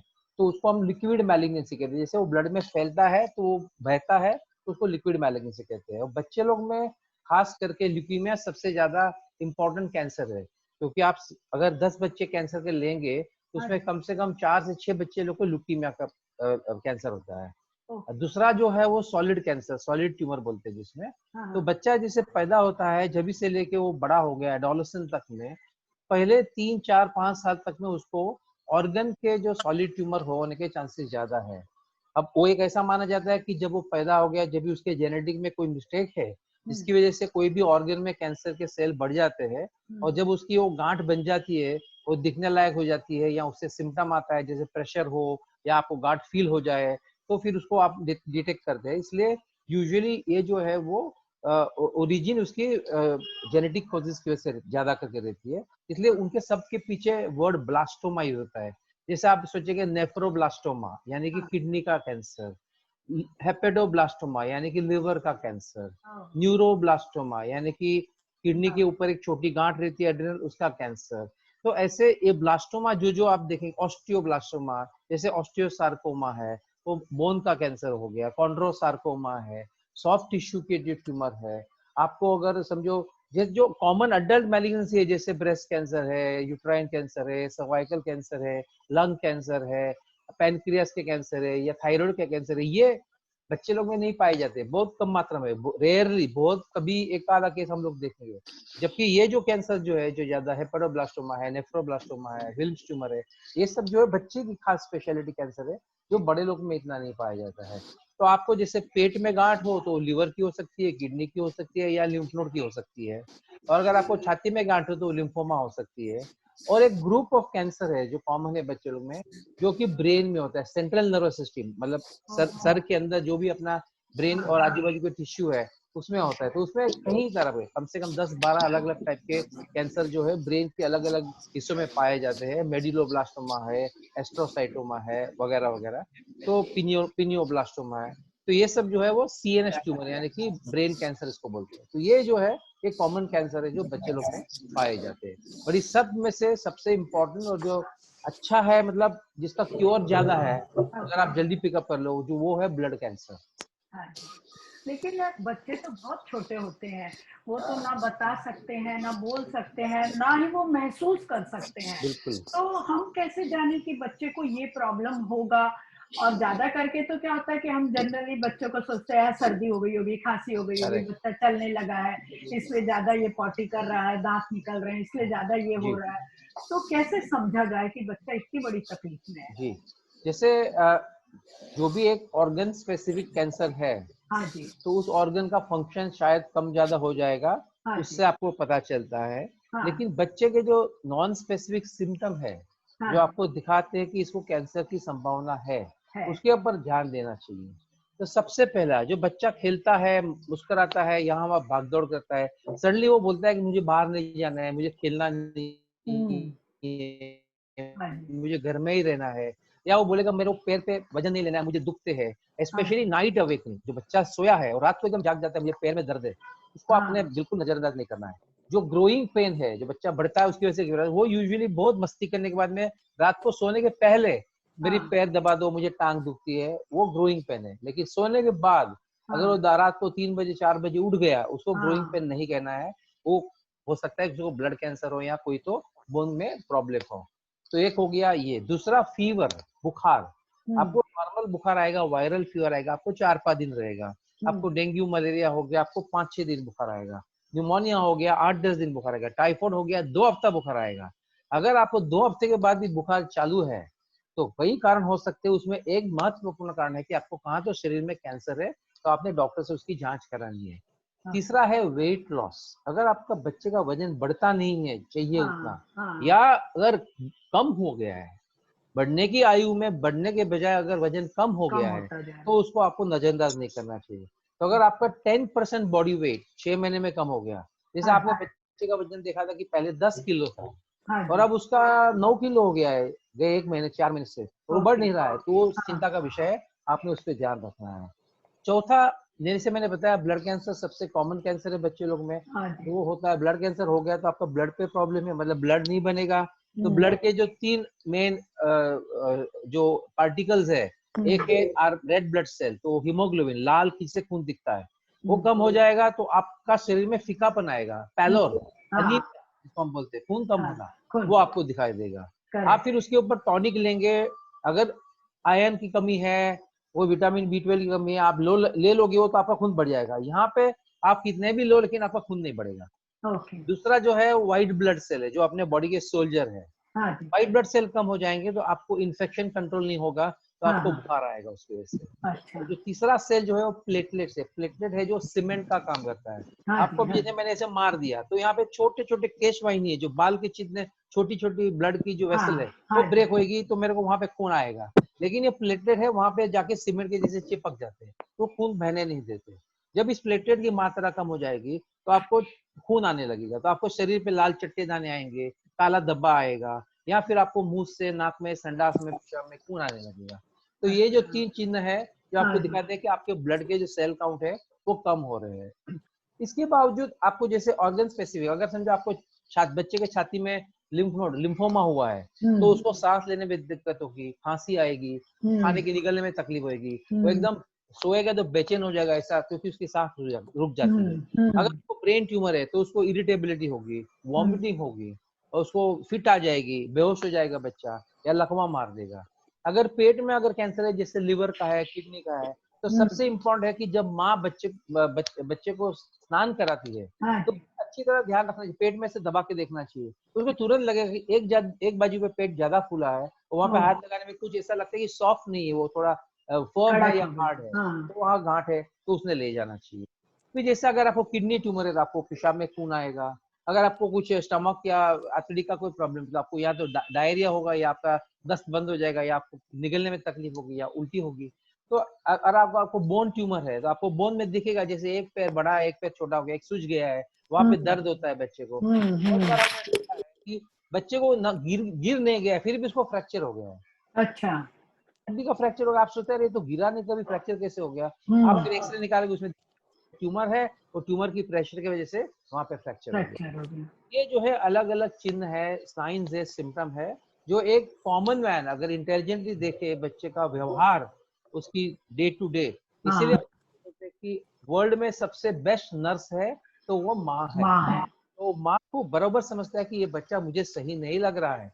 और अगर मेरे पास एक पेशेंट कोई ले आता है फैमिली, और मुझे लगता है इस बच्चे में कुछ ज्यादा तो है नहीं है, फैमिली क्यों इतना, हम मम्मी को पूछते हैं आपको क्या लगता है, मुझे नहीं, हमको ये नहीं लगता, तो हम उस पे जरूर ध्यान देते, 2 टेस्ट ज्यादा करेंगे, क्योंकि माँ अगर बोलती है तो सही है बच्चे के लिए, उसमें जरूर कुछ ना कुछ दोष हम लोग निकाल लेते हैं। बिल्कुल, कई बार ऐसा भी होता है कि कई बार माँ ऐसा समझती है अरे इसकी तो आदत ही है, ये तो जिद्दी करता है, ये तो दिन भर रोता ही रहता है, तो इग्नोर करती है। लेकिन माँ को भी ये समझना है कि अगर बच्चा कुछ अनयूजुअल हरकत कर रहा है, जैसा कि उसका स्वभाव नहीं है, फिर भी वो वैसा स्वभाव दिखा रहा है, तो जरूर कहीं ना कहीं शंका की बात है। और इस तरह से हमें रेगुलर चेकअप भी कराना बहुत जरूरी होता है। आपका बच्चा भले स्वस्थ दिख रहा हो, लेकिन हो सकता है अंदर से वो पेट दर्द की वजह से दिन भर रोता रहता हो, जिद्दी करता रहता हो। तो ये जो छोटी छोटी सी जो चीजें हैं, वो माँ को तो ध्यान देना ही चाहिए, लेकिन घर वालों को भी इसके प्रति बहुत सतर्क होना चाहिए। बच्चा बहुत प्रीशियस होता है, वैसे तो हर मनुष्य प्रीशियस है, लेकिन बच्चा क्योंकि बोल नहीं सकता, बता नहीं सकता अपनी तकलीफ, इसलिए हमें उस पर ज्यादा ध्यान देने की जरूरत है। डॉक्टर साहब, अगर बच्चे का भी खुदा ना खास्ता ऐसे अटैक हुआ या इस तरह से चपेट में आ गए, तो कितने चांसेस है कि ये लोग क्योर हो जाएंगे, हमें कितनी आशा रखनी चाहिए? तो आपने एक चीज समझना है कि आप जब कैंसर की दवा करते हो, चाहे बड़ा हो, बुढ़ा हो, बच्चा हो, यंग हो, कोई भी हो, आपका एम क्या है कि आप वो ट्यूमर है या मैलिग्नेंट सेल जो कैंसर के सेल, उसको आप हटा मार रहे हैं। अब आपको कैंसर हुआ क्यों? आज आपको मैं बोलूंगा, आपको डर भी लगेगा और ताज्जुब भी होगा कि यहाँ पे जितने मौजूद है, हर एक के शरीर के अंदर कैंसर के सेल है। लेकिन कैंसर के सेल को उनकी इम्यूनिटी दबा के रखती है, उसको बाहर नहीं आने देती है, उसको उभरने नहीं देती है, वो एक क्रिटिकल लेवल तक नहीं पहुंच सकता है, जिसकी वजह से वो कैंसर जो हमको मालूम है, जो गांठ दिखी या खून कम हो गया, उसमें वो परिवर्तन नहीं हो सकता है, वहां तक उसको पहुंचने नहीं देते हैं। तो हमारी इम्यून सिस्टम जो है वो एकदम छोटे बच्चे में वीक है, क्योंकि वो बन रही है अभी, और एकदम बुजुर्ग है 60-70 ईयर ओल्ड, उनमें वो खत्म हो गई है, क्षीण हो गई है। हम उसको बोलते हैं इम्यूनोसेनेसेंस। जैसे आप शरीर से बूढ़े होते हो, आप वैसे इम्यूनिटी से भी बूढ़े होते हो। तो ये 2 एक्सट्रीम एज में आपको कैंसर के प्रमाण ज्यादा दिखते हैं। अब यंग आदमी है जो 20-30 साल का हट्टा कट्टा युवान या युवती है, उसमें आपको कैंसर इतना नहीं दिखेगा, क्योंकि उनकी इम्यून सिस्टम स्ट्रांग है। तो आप जब दवा देते हो, कीमोथेरेपी है, रेडियोथेरेपी है, या कोई भी दो, आप वो कैंसर को इस समय दवा से इतना दबा देते हो कि उसका थोड़ा ही अंश शरीर में रह जाता है, जो फिर वापस इम्यून सिस्टम उस पर हावी हो जाता है और उसको बढ़ने नहीं देता है। इसको हम लोग लॉन्ग टर्म सर्वाइवल बोलते हैं और या क्योर बोलते हैं। तो ये जो कोई भी कैंसर के दवा या कोई भी उपाय से, सर्जरी हो, दवा हो या रेडिएशन हो, मतलब सर्जिकल ट्रीटमेंट, रेडिएशन ट्रीटमेंट और कीमोथेरेपी, इन तीनों से जो कैंसर पूरा तरह से जाने की संभावना है वो बच्चों में सबसे ज्यादा है। और बच्चा क्योंकि छोटा है, उसकी लाइफ इतनी बड़ी है कि एक बच्चे को अगर आप कैंसर से मुक्त करते हो, आपने समझो 10, 20, 25 गुना ज्यादा उसका लाइफ के स्पैन बचाया है, जिसका आप एक 50, 60, 70 साल की उम्र के आदमी को ट्रीट करके आप उसको बचा लेते हो। तो ये बहुत जानना जरूरी है कि बच्चे में कैंसर की ट्रीटमेंट की क्योर रेट सबसे ज्यादा है। आप अगर ब्रेस्ट कैंसर बोलो, लिवर कैंसर बोलो, आप अडल्ट के कोई भी दूसरे कैंसर बोलो, आप 5 ईयर सर्वाइव बोलते हैं। फिर 5 साल के बाद अगर 10 पेशेंट को ट्रीट किया, कितने बचेंगे? हम लोग बच्चे में या इस पर या उस पर की बात करते हैं। लॉन्ग टर्म सर्वाइवल 15 साल, 20 साल, 25 साल, 30 साल। अब मैंने जो भी मेरे बच्चे लोग को पहले ट्रीट किया है, उसमें से आज के कितने जन लोग मेरे खुद के नीचे डॉक्टरी पढ़ रहे हैं, मेरे खुद के नीचे ऑन्कोलॉजी पढ़ रहे हैं। ऐसे कोई है जिसकी शादी हो गई है और शादी में वो लोग बुलाते हैं, तो मेरे आँख एकदम गिली हो जाती है उनको देख के, और वो बोलते हैं कि आप स्टेज पर आओ। आप मुझे क्यों स्टेज पे बुलाते? सबको मालूम पड़ जाएगा आपके बच्चे को क्या था। बोला कोई दिक्कत नहीं, सबको मालूम है हमारे बच्चे को क्या होता। आप स्टेज पर आओ और आप बोलो कि ये जो पेशेंट है आपका, वो कैंसर था, आपने ठीक किया, वो आज ठीक है, आज उसकी शादी हो रही है, आप उसका धन्यवाद करो। उसके समझो लड़की का था तो लड़के का, या लड़के को था तो लड़की का धन्यवाद करो, उसने उसको अपनाया है। और आप ये मैसेज दीजिए कि भाई कैंसर क्योरेबल है और वो आदमी एकदम नॉर्मल है, शादी कर सकता है, बच्चे बना सकता है और अपना पूरा सोशल कर्तव्य पार कर सकता है। तो ये एक सबसे इम्पोर्टेंट मैसेज है। अब रही बात ये कैंसर क्योर की, तो इन जनरल बच्चे के कैंसर में 60 to 70% कैंसर क्योरेबल है और लाइफ टाइम, फॉर एवर। और उसमें अर्ली स्टेज कैंसर है, जैसे ब्लड कैंसर है, कोई गांठ का लिम्फोमा बोलते हैं, हॉटकिन लिम्फोमा है, या दूसरा लिम्फोमा है, या एक स्टेज 1 स्टेज किडनी का ट्यूमर है, या स्टेज 1 स्टेज 2 लिवर कैंसर है। इस सब में ऑलमोस्ट 80 to 90%। इसलिए बिल्कुल हताश नहीं होना है। और अगर आपके बच्चे को ल्यूकीमिया एडवांस है, आपके बच्चे को स्टेज 4 किडनी ट्यूमर है, स्टेज 4 लिवर ट्यूमर है, तो उसको भी क्योर होने के चांसेस ऑलमोस्ट 50 to 60% है।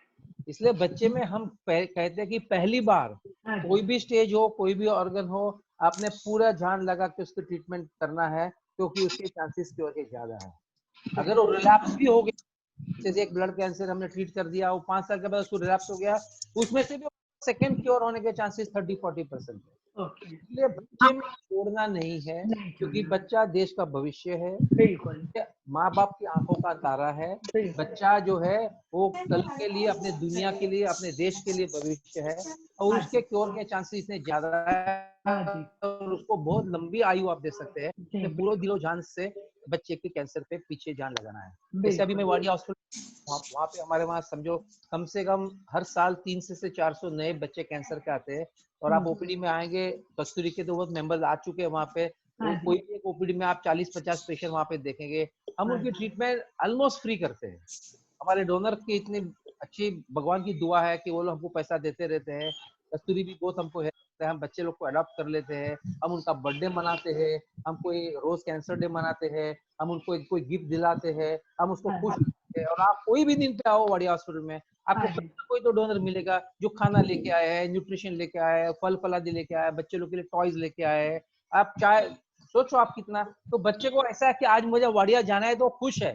नॉर्मली हॉस्पिटल में कोई कतराता है कि आज मुझे नहीं जाना है, वो खुश है, नहीं समझता है आज कुछ मिलेगा, मेरी डॉक्टर दीदी मिलेगी, मेरे डॉक्टर मिलेंगे, मुझे अच्छा खाना मिलेगा, ऐसा मुझे प्यार मिलेगा। तो I think even if you put smile on the face of a cancer child who is not going to survive tomorrow, but today he is smiling, I think your purpose of life is served, both for the child and the family and for yourself also. बहुत ममता जी, मेरा एक question है। हाँ जी, ममता जी, एक question है मेरा doctor साहब से। हाँ जी बोलिए ना। हाँ, जय जिनेंद्र। जय जिनेंद्र। हाँ डॉक्टर साहब, जैसे एक पॉइंट इन्होंने बताया था अभी डॉक्टर प्रमोद जी ने कि ये जेनेटिक भी हो सकता है, मतलब इसके रीजन जेनेटिक भी है। तो जैसे अभी समझो कि घर के अंदर ऐसे 4 केस हो गए एक ही चीज के, जैसे ओवरी का ही हो गया, लेकिन अभी चौथा केस किसी को अभी डिटेक्ट हुआ है और वो भी ओवरी का ही हुआ। ऐसे 5 केस हो गए। तो एक तो जेंट्स को होता है, लेकिन जो 4 लेडीज है उनको एक ही, जैसे उनकी नानी, मदर, फिर उनकी भाई की बेटी और उनकी खुद की बेटी, सबको एक ही जैसा मतलब ओवरी का आया है। तो अभी तो 3 तो नहीं रहे हैं, बट अब जो एक का ट्रीटमेंट है, तो उनके भी जो रिलेटिव्स है, उनकी सिस्टर्स वगैरह है, तो सर उनको क्या प्रिकॉशंस लेना चाहिए? उनकी एज 57 जी। तो पहले तो अगर आपके घर में एक कैंसर मरीज है, तो दूसरे जो आपके घर में मेंबर्स है उनको कैंसर होने के चांसेस की संभावना बढ़ जाती है। पर क्योंकि कैंसर इतना कम है नॉर्मल कम्युनिटी में, जैसे लाख में से 10 जन को कैंसर होता है, अगर वो 10 की जगह 20 हो गया तो भी आपकी एक्चुअल चांसेस बहुत कम है, पहली बात। आपके वहाँ मल्टीपल मेंबर्स है जिसको सेम कैंसर होता है, तो आपको डेफिनेटली जेनेटिक स्टडी करानी चाहिए। आपके डॉक्टर को आप पूछेंगे वो P53 म्यूटेशन टेस्ट है या और कोई जेनेटिक टेस्ट आपसे कराएंगे। जैसे समझो आपकी दादी को ब्रेस्ट कैंसर था, आपकी मम्मी को भी ब्रेस्ट कैंसर है, दैट मीन्स ब्रेस्ट कैंसर आपके फैमिली में है। आप अभी यंग हो तो आप उसको जो BCRA जीन 1 जीन 2 जो बोलते हैं उसकी जेनेटिक टेस्ट आप करा लो। आपको फेमस मालूम रहेगा एंजेलिना जॉली, जिसके घर में ब्रेस्ट कैंसर परंपरा से आ रहा था, उसने अपनी ब्रेस्ट दोनों निकाल दी बिफोर कैंसर। तो आप वो ड्रास्टिक स्टेप भी ले सकते हैं। तो कहने का मतलब क्या है कि आपके घर में अगर अनयूजुअल कैंसर हो रहे हैं और वो भी 1-2 जन को, तो आप आपके जो डॉक्टर ट्रीटमेंट दे उससे आप बात करके आपकी फैमिली की जेनेटिक टेस्ट करा सकते हैं। और जिसको वो जीन एब्नॉर्मलिटी पाई गई उसको आज कैंसर नहीं है तो भी उसने फिर पीरियोडिक चेकअप है 6 मंथ्स में, 1 साल में। जैसे मेमोग्राफी, अगर ब्रेस्ट कैंसर है तो हर साल मेमोग्राफी कराना है, अगर सर्वाइकल कैंसर है तो हर साल 3 साल में पैप स्मीयर कराना है। ये आपको टेस्ट पे ज्यादा ध्यान देना पड़ेगा, उसमें लापरवाही नहीं चलेगी। नहीं डॉक्टर साहब, तो जैसे ओवरी का कैंसर सबको एक जैसा डिटेक्ट हो रहा है, मतलब अभी तीसरा या चौथा, तो लाइक एक डॉक्टर ने ऐसे उनसे कहा था कि आप अभी 50 प्लस हो, 55 प्लस हो, आपकी जो सिस्टर्स है, आपकी जो ओवरी निकाल देनी चाहिए कि नहीं, वो आपका सवाल है। I think we have lost her, but I think I understand the question. What she meant was, जैसे एंजेलिना जोली ने ब्रेस्ट निकाल दी इन एंटिसिपेशन कि मुझे कल ब्रेस्ट कैंसर ना हो। अगर ओवरी का काम हो गया और ओवेरियन कैंसर बहुत स्ट्रांग है तो आप वो ओवेरियन कैंसर की जेनेटिक टेस्ट कराओ, और अगर आप में वो जेनेटिक टेस्ट पॉजिटिव आती है तो आपके डॉक्टर से आप डिस्कस करके you can get the uterus and the ovary remove, there is no harm. बहुत अच्छी बात आपने कही डॉक्टर साहब। डॉक्टर नितिन शाह जी, आपका बहुत बहुत धन्यवाद।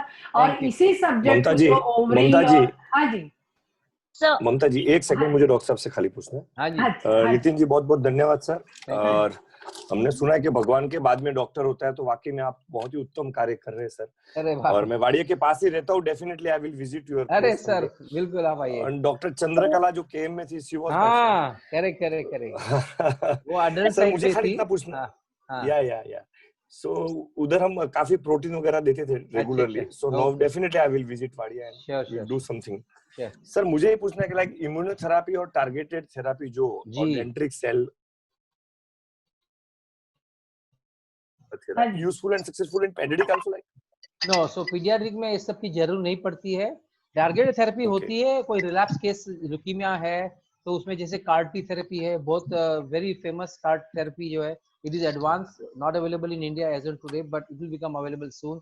Even the rarest of the rare leukemia which is not getting into cure can be cured by CAR therapy. All these are expensive, all these are experimental, but I am sure in the next 20-25 years the whole scenario of cancer will change. Instead of treating everyone with the same stick, it will become individualistic treatment. जैसे आपको cancer हो, आपकी पूरी genetic test हो जाएगी, आपको कौन से जीन में आपको क्या नड़ रहा है, आपको कॉमन कीमोथेरेपी तो मिलेगी, लेकिन आपको जो टारगेट जीन है उसके अगेंस्ट आपको मोनोक्लोनल एंटी बना के आप आपको टारगेटेड थेरेपी दे सकते हैं। And I am sure that will improve the cancer cure rate even better than what they are today. आपको ये ताजुब हुआ कि 1960 में चाइल्ड जैसे ब्लड कैंसर की क्योर रेट पर 5%, 10%. Today they have reached 92% in the developed country. Correct. And almost 80-85% in country like ours, like India. So research will help, and I'm sure one day we will reach where we can cure everything. बहुत अच्छी बात। Sir, what problems we are getting in stem cell transplant वगैरह in pediatric? Stem cell transplant जो है mainly तो bone marrow transplant, उसका नाम अभी stem cell transplant because हम हर टाइम bone marrow नहीं लेते, हम stem cell लेते हैं। वो आप पेरिफेरल ब्लड से ले सकते हैं, आप न्यूबॉर्न के अम्बाइलर कॉर्ड जो आप फेंक देते हैं उसका स्टोरेज हो गया, उसमें से ले सकते हैं। उसमें 3 दिक्कत है, एक तो आपको मैच डोनर चाहिए, तो आपको ब्रदर सिस्टर, अभी फैमिली साइज इतनी छोटी हो गई कि ब्रदर सिस्टर नहीं रहते तो आपको डोनर नहीं मिलता है। लेकिन आज ऐसा हो गया है कि आप अनरिलेटेड मैच डोनर, इसको MUD बोलते हैं, मैच अनरिलेटेड डोनर, उसकी रजिस्ट्री हो गई, इंटरनेशनल रजिस्ट्री है, इंडियन रजिस्ट्री है। आप आपका HLA आप टाइप कराओ, उसमें आप डालो, आपको सर्च इंजन है, वो आपको बताएंगे आपके जैसे 10 जन और है, कोई टर्की में है, कोई रशिया में है, कोई वहां पे, वो एजेंसीज है, वो उनको फाइंड आउट करेंगे, ढूंढेंगे, उसकी कंसेंट लेके उसकी बोन मैरो आपको दे सकते हैं। और एडवांस ये है कि usually one of the parent will match 50% with the child, तो आपको अगर कोई नहीं मिला तो आप 50% हैप्लो आइडेंटिकल ट्रांसप्लांट भी आप कर सकते हैं। तो एडवांसमेंट ट्रांसप्लांट में इतना हो चुका है, और अच्छा है कि सेंटर्स भी इतने बढ़ गए हैं। यू विल बी सरप्राइज, हमने जो पीडियाट्रिक कैंसर जो चालू किया वाड़िया में, ऑलमोस्ट 2002 में मैं ज्वाइन हो गया, उसके 10-20 साल पहले से वो सेंटर वहां पे चल रहा था डिफरेंट डॉक्टर से। जब भी बच्चे लोग का ट्रांसप्लांट का एक भी सेंटर नहीं था बॉम्बे में। आज आप देखो पब्लिक हॉस्पिटल में, साइन हॉस्पिटल में है, केएम में होता है, वाडिया में होता है, आप बोरीवली में एक सेंटर है म्यूनिसिपैलिटी का, उसमें होता है। तो 4-5 सेंटर तो पब्लिक हॉस्पिटल में है, और प्राइवेट में और कम से कम 6-7 सेंटर जो है जहाँ पे बच्चे लोग का ट्रांसप्लांट होता है। तो एडवांसमेंट बहुत जल्दी और काफी अच्छा हो रहा है, और बहुत ये जो हो रही है वो डोनर के बदौलत है। तो जैसे आप लोग के जैसे महारथी डोनर्स बैठे हैं, तब तक डॉक्टर्स को कोई चिंता नहीं। थैंक यू सर, बहुत अच्छी बात बताई आपने। महेंद्र भाई बहुत एक्टिव सोशल वर्कर है, he is devoting his life to very good, so nice, और उससे भी ज्यादा वो दिल से बहुत ज्यादा जुड़े हुए हैं। पता नहीं कैसे उनको इस फील्ड में इतना मन लग गया, और शुरू से कई सालों से है। हम लोग तो बिल्कुल आंख बंद करके महेंद्र भाई के पास भेज देते हैं कि भाई हमारे पास आप आओगे और डिप्रेस हो जाओगे, हम भी आपके साथ रोने बैठ जाएंगे। उससे अच्छा कि आप महेंद्र भाई के पास जाओ, हेमा भाभी के पास जाओ, और उनसे आप पूछो कि इसका क्या उपाय हो सकता है। तो बहुत अच्छा जाने के पहले मैं एक ही बोलूंगा कि सोशल सर्विस जो है वो एक नशा है, अच्छा नशा है, लेकिन सिगरेट पीना, दारू पीना बुरा नशा है, सोशल सर्विस अच्छा नशा है। बहुत लीजिए, ज्यादा जो लीजिए, जितना जा सकते जाइए, और जितना आपने सोसाइटी से पाया है लाइफ में, जाने के पहले उसमें से कुछ अंश तो सोसाइटी को वापस दे जाए, तो मे बी आपका अगला भविष्य ठीक होगा। धन्यवाद, बहुत बहुत धन्यवाद डॉक्टर नितिन शाह। क्योंकि डॉक्टर साहब को अपने और भी पेशेंट को देखने जाना है, तो उनको थोड़ी सी जाने की जल्दी है। लेकिन एक लास्ट क्वेश्चन डॉक्टर नितिन से मैं पूछना चाहूंगा लोगों के फायदे के लिए। ये जो बच्चों का कैंसर है जनरली किस तबके में पाया जाता है, विच स्ट्रेटा ऑफ द सोसाइटी? नहीं, तो सब में पाया, ऐसा नहीं है कि वो हर स्ट्रेटा में, जैसे good class patient, poor patient, सब में इक्वल है। This is cancer. एक चीज है कि कोई को कैंसर जो हाइजीन की वजह से होता है, रेडिएशन की वजह से होता है, या केमिकल की वजह से होता है, it will be of course more if you are exposed to that type of chemical radiation. But generally cancer cuts across all strata. आप वाडिया में आओ तो उतना ही ओपीडी आपको भारी मिलेगा, आप हिंदुइज्म में जाओ वहां पे भी आपको ओपीडी इतना ही भारी मिलेगा। तो it doesn't spare anyone. Anyone can get it. I can get it tomorrow. Anyone else can get it. बहुत सही है। Got it. जैसे कोरोना भी किसी के स्पेशल किसी के लिए नहीं है, वो किसी को नहीं छोड़ेगा, जिस पे आएगा तो आ ही जाएगा। तो बिल्कुल उसी तरह है। आपने बहुत अच्छी बातें आज बताई डॉक्टर नितिन शाह, आपका बहुत बहुत धन्यवाद। आपने इतना कीमती समय निकाल करके आज हमारे बीच आए और इतनी बातें शेयर की। और मैं आई एम श्योर अगर किसी का और भी ऐसे क्वेश्चन होंगे तो आप चैट में डालिए, हम बाद में डॉक्टर शाह तक पहुंचा देंगे, और हो सके तो हम आपको उसका आंसर भी पहुंचाने की कोशिश करेंगे। तो आइए हम आपसे वादा करते हैं आंसर कर सकें। हाँ जी, हमारा जो सेशन छूट गया था डॉक्टर प्रमोद जी डालमिया जो आप कर रहे थे, मैं उनसे रिक्वेस्ट करूंगी कि वो कंटिन्यू करें, ताकि हम ज्यादा से ज्यादा ज्ञान की चीजें हैं, जानकारी की चीजें हैं, वो अपने दर्शकों तक, अपने श्रोता तक पहुंचा सकें। Thank you Mamta ji, and thank you Dr. Nitin, and for your wonderful enlightenment on your specialty child cancer. And we come back to our other topic, the continued topic of cancer, which I was talking about. We were here on the screen. Can you all see my screen back? Yeah. Yes. Okay. So yes. we were talking about, what precautions one can take. और उस precautions में जो cautions हमने बताए थे, वो सब general बीमारियों के लक्षण है। जैसे डॉक्टर नितिन शाह ने बताया, अनयूजुअल। बच्चों के बारे में जब हम बात कर रहे थे, उन्होंने स्पेसिफिकली हाइप ये किया था कि एक अनयूजुअल बिहेवियर है जिसके ऊपर हमें ध्यान देना है। सिमिलरली बच्चों के लिए जैसे हम करते हैं, हमारे लिए भी वो अनयूजुअल बिहेवियर है, हमें नोटिस करना है कि ये सेम जो बीमारी के लक्षण है, जो कॉमन बीमारी के लक्षण होते हैं, जो चेंज इन बावल हैबिट्स है, कंटिन्यूअस इरिटेशन हो स्पॉट पर, या फिर कोई सोर है जो हील ना होता हो, कोई जैसे मुंह में घाव हो जाता है, लोग पान बीड़ी तंबाकू खाते हैं, मुंह में सुपारी चबाते रहते हैं, बोले मैं तंबाकू नहीं खाता हूँ, लेकिन मुंह में घाव होते रहता है। वो घाव धीरे धीरे आदत हो जाती है दर्द सहने की, लेकिन वो एक लिमिट आने के बाद में वो घाव भरता नहीं है। अब लोग कहेंगे कि मुझे तो डायबिटीज है इसके लिए घाव नहीं भर रहा है। Yes, very common. लेकिन आपको पता है इसलिए घाव नहीं भर रहा है कि डायबिटीज है इसलिए घाव नहीं भर रहा है। लेकिन अगर आपको पता ही नहीं है कि घाव है और घाव भर भी नहीं रहा है, तो फिर वो एक खतरे की निशानी है।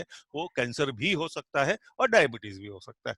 सिमिलरली अदर लक्षण जो है हमारे, कि ब्लीडिंग है पर रेक्टल पर वेजाइना, गठाने हैं, इंडाइजेशन है, या फिर खांसी बहुत आना, बलगम होना। खांसी आना लोग बोलते हैं दमा की हो सकती है, सांस उठना बार बार, रक्त का आना उसके अंदर, लेकिन that can also be a sign of your lung cancer. ये हम आने वाली स्लाइड में इन्हीं सब के बारे में बात करेंगे। लेकिन अगर हम बात करें कि भारत देश में मोस्ट कॉमनली पाए जाने वाले कैंसर कौन से हैं, वो ब्रेस्ट कैंसर है, स्तन का कैंसर महिलाओं के लिए, कैंसर ऑफ सर्विक्स, यूट्रस, जो यूट्रस का मुंह होता है उसको सर्विक्स कहा जाता है, हेड एंड नेक कैंसर जो हमारे कंधे से ऊपर का जो हिस्सा है उसको एक ग्रुप में नाम दे दिया हेड एंड नेक कैंसर, और वो एक्सपोज भी रहता है सनलाइट को। लंग कैंसर है, फेफड़ों का कैंसर, और prostate cancer as found mostly in as the men grow older, generally वो प्रोस्टेट कैंसर मेन में पाया जाता है। अब हम बात करेंगे आने वाली स्लाइड्स में महिलाओं में पाए जाने वाले। अगर हम देखें हमारा पूरा पारिवारिक एक घर है, एक बिल्डिंग बोलो, हमारे शरीर को हम एक बिल्डिंग बोलेंगे, या हमारे परिवार को एक बिल्डिंग बोलेंगे, तो उसका जो रख रखाव है, उसकी जो जिम्मेदारी, उसकी जो नींव है, वो एक नींव जो रहती है वो एक महिला के ऊपर टिकी हुई रहती है। हमारे घर की जो महिला, किसी की माँ है, बेटी है, बहन है, अगर हम देखें तो she plays a very important role in the life. आज की तारीख में तो ऑफिस भी संभाल रही है। My wife is sitting with me, I some time ago I introduced her to you, Seema, she is sitting next to me and taking care of my business at the same time. So महिलाओं के ऊपर जो जिम्मेदारी अधिक है, और अगर आप देखोगे कि महिला जो अगर बीमार होती है ना तो इतना ध्यान नहीं देती है, लेकिन अगर उसके घर में उसके बेटे को, उसकी बेटी को, या फिर उसको पति को कुछ हो गया, या उसके माँ बाप को कुछ हो गया, थोड़ा सा बुखार हो गया, आज आपको ऑफिस नहीं जाना है, घर बैठो, घर बैठोगे तो करोगे कि आप चादर तान के सो जाओ। अगर उसी महिला को उतनी बुखार है तो क्या उसको वही बोलता है आके सो जाओ? कोई नहीं बोलता है। न वो खुद उसको ध्यान देती है। समझो पति ऑफिस चला गया, वो खुद भी उसकी केयर नहीं कर पाती है, तो शी इज नॉट डिजाइन। जो भगवान ने इस महिला को जो बनाया है, जो डिजाइन बनाई है, उसकी डिजाइन ही वैसी है कि वो तत्पर है सदा। चाहे वो भारत नहीं, वो दुनिया के किसी भी कोने में चले जाओ, you will find the same phenomena. हाँ जी डॉक्टर साहब, आपका थोड़ा सा चेहरा कट रहा है ऊपर से। ओके ओके ओके, मैं थोड़ा पीछे हो जाता हूँ या कैमरा एडजस्ट कर लेता हूँ। ठीक है, इज इट ठीक है? मेरा चेहरा इंपॉर्टेंट नहीं है, मेरे ख्याल से मेरी स्लाइड ज्यादा इंपॉर्टेंट होगी। नहीं सर, आपके एक्सप्रेशन भी इम्पोर्टेंट है। महिलाओं में जो कैंसर की हम बात करते हैं तो उसमें ब्रेस्ट कैंसर जो है वो उसकी अधिकता बहुत पाई जा रही है इस समय भारत देश में। भारत देश में अगर देखा जाए तो महिलाओं में ये कैंसर की इंसिडेंस बढ़ती ही जा रही है, बढ़ती ही जा रही है, और उसके कई कारण हैं, और उन कारणों के बारे में चलिए हम बात करते हैं। बट ब्रेस्ट कैंसर को अगर हम बात करें तो सिर्फ महिलाओं में नहीं, 1% पुरुषों में भी पाया जाता है। So we men are also not left out, we also have to be cautious. लेकिन जैसे जैसे एज बढ़ती है महिलाओं की, इसकी इंसिडेंस होने की संभावना बढ़ जाती है। आजकल पाया जा रहा है कि यंग एज में भी ये कैंसर दिखाई दे रहा है लोगों में। हमने देखा है जब हम लोग कैंप करते हैं तो कई 20 या 25 साल की उम्र की लड़कियां आती है विद द डॉक्टर्स लेटर कि हमें ब्रेस्ट कैंसर की स्क्रीनिंग करनी है, because breast cancer is the most easily screen detectable cancer, most easily screen detectable cancer. अगर हम बात करें कि most of the type of cancers are all, अगर कोई मुझे सवाल पूछेगा कि are all cancers easily screen detectable, तो मेरा सवाल का जवाब होगा कि नहीं, सारे कैंसर स्क्रीन डिटेक्टेबल नहीं है। लेकिन जो स्क्रीन डिटेक्टेबल कैंसर्स है, breast cancer is one of them, cervical cancer is another one of them, and then other cancers come, जैसे एक्सरे में हम लंग कैंसर है उसको डिटेक्ट कर सकते हैं। अब क्या कारण है कि महिलाओं में ये कैंसर पाया जा रहा है, ब्रेस्ट कैंसर की इंसिडेंस क्यों पाई जा रही है, क्यों बढ़ते जा रही है? उसका मेन कारण है अर्ली मेनार्क, जो हमारे कंट्रोल में नहीं है, जो मासिक धर्म है। जो अगर आप देखेंगे कि एक उम्र थी, अभी आपने हमारे ग्रुप में जो महिलाएं होंगी जिन्होंने एक 40, 45, 50 साल की उम्र क्रॉस कर ली होगी, तो उन्होंने देखा होगा जब वो बचपन में थे उस समय जो मेनार्क की एज थी, मासिक धर्म शुरुआत होने की एज थी, वो तो थी, वो पहले अधिक थी और अब कम होते जा रही है। वो अर्ली मेनार्क जल्दी शुरू होता है।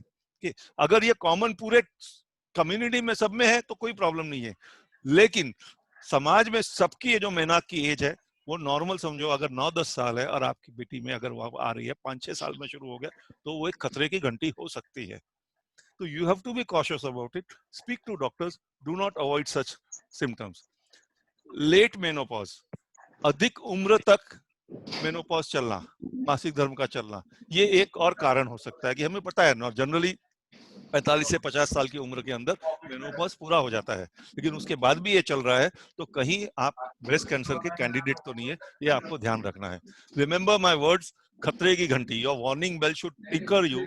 इससे घबराने की जरूरत नहीं है कि जो मैं बता रहा हूँ आपको डराने के लिए बता रहा हूँ. आपको सिर्फ इसीलिए बात ध्यान रखना है कि भाई इसमें कुछ अगर गलत है तो हम उसको अर्ली पकड़ सकेंगे तो हम अर्ली ठीक हो सकते हैं. दूसरा एक बहुत बड़ा कारण जो है हमारे शहरों में उसकी वजह है that not bearing any children. बच्चे पैदा ही नहीं करती है महिलाएं. क्यों? कामकाजी महिलाएं हैं, शादी हुई, एक तो शादी लेट होती है, ऊपर से बच्चे लेट पैदा करती है, वहां तक ठीक है, लेकिन लेट पैदा करना भी एक कारण है ब्रेस्ट कैंसर का. बच्चों को अपना दूध न पिलाना. जो अपना मातृत्व धर्म है वो ईश्वर ने उनको बनाया है कि बच्चों को फीड करना. आप देखिए ये सिर्फ हमारे इंसानों में नहीं, जानवरों में भी वो है. स्तनपायी जीव जितने भी है इस दुनिया में, इस धरती के ऊपर, सब अपने अपने बच्चों को स्तनपान करते हैं. लेकिन अगर हम उसको अवॉइड करेंगे तो हम नेचर के विपरीत जा रहे हैं. तो नेचर के जब विपरीत जाते हैं तो कुछ ना कुछ वो हमें हानि पहुंचाता है, और हमारे महिलाओं में ये सब न करना एक स्तन कैंसर का कारण हो सकता है. Next point is continuous very long term hormone therapy. Hormone therapy is good also, hormone therapy is bad also. लेकिन अगर उसका अधिक उपयोग करेगा, अत्यधिक उपयोग करेगा, कहावत है ना एक अंग्रेजी में, too much of anything is too bad. So अगर हम, what is hormone therapy, what do you mean by hormone therapy? लीवी ladies, you know, we pop up pills. TV में ऐड आती है यार, प्रेगनेंसी टर्मिनेशन के लिए, हाँ चलो आपने संभोग किया, अभी जाओ पिल ले लो, काम खो गया आपका काम, अभी आपको कोई डर नहीं है, मस्त स्वच्छंद जिंदगी जियो.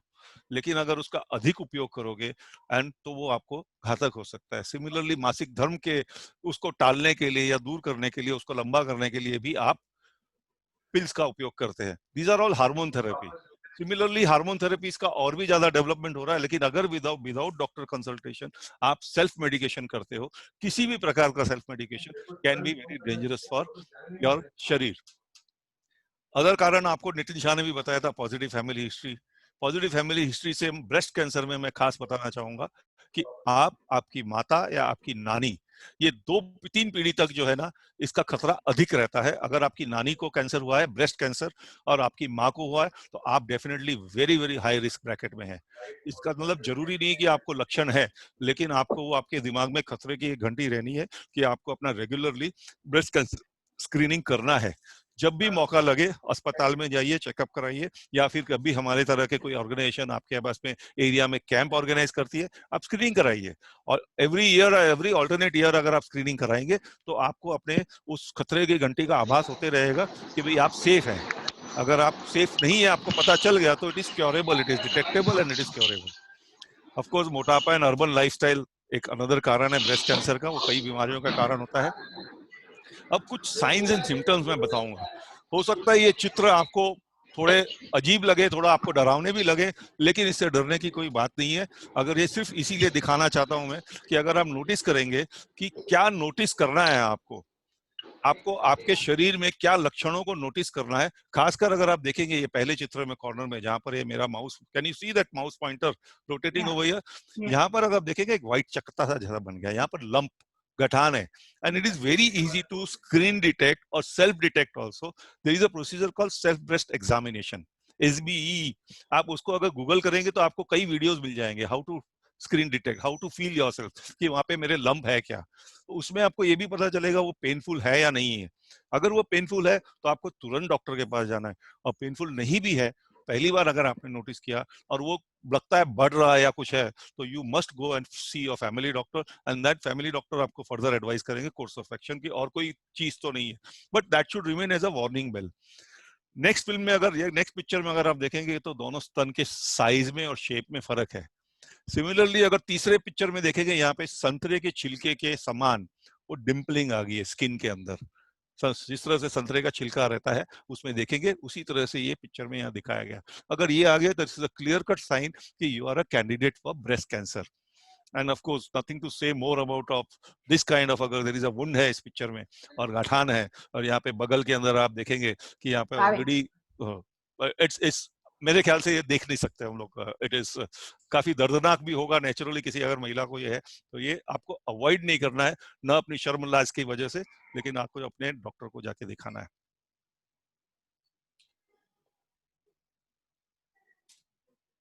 Why I am not going to next slide?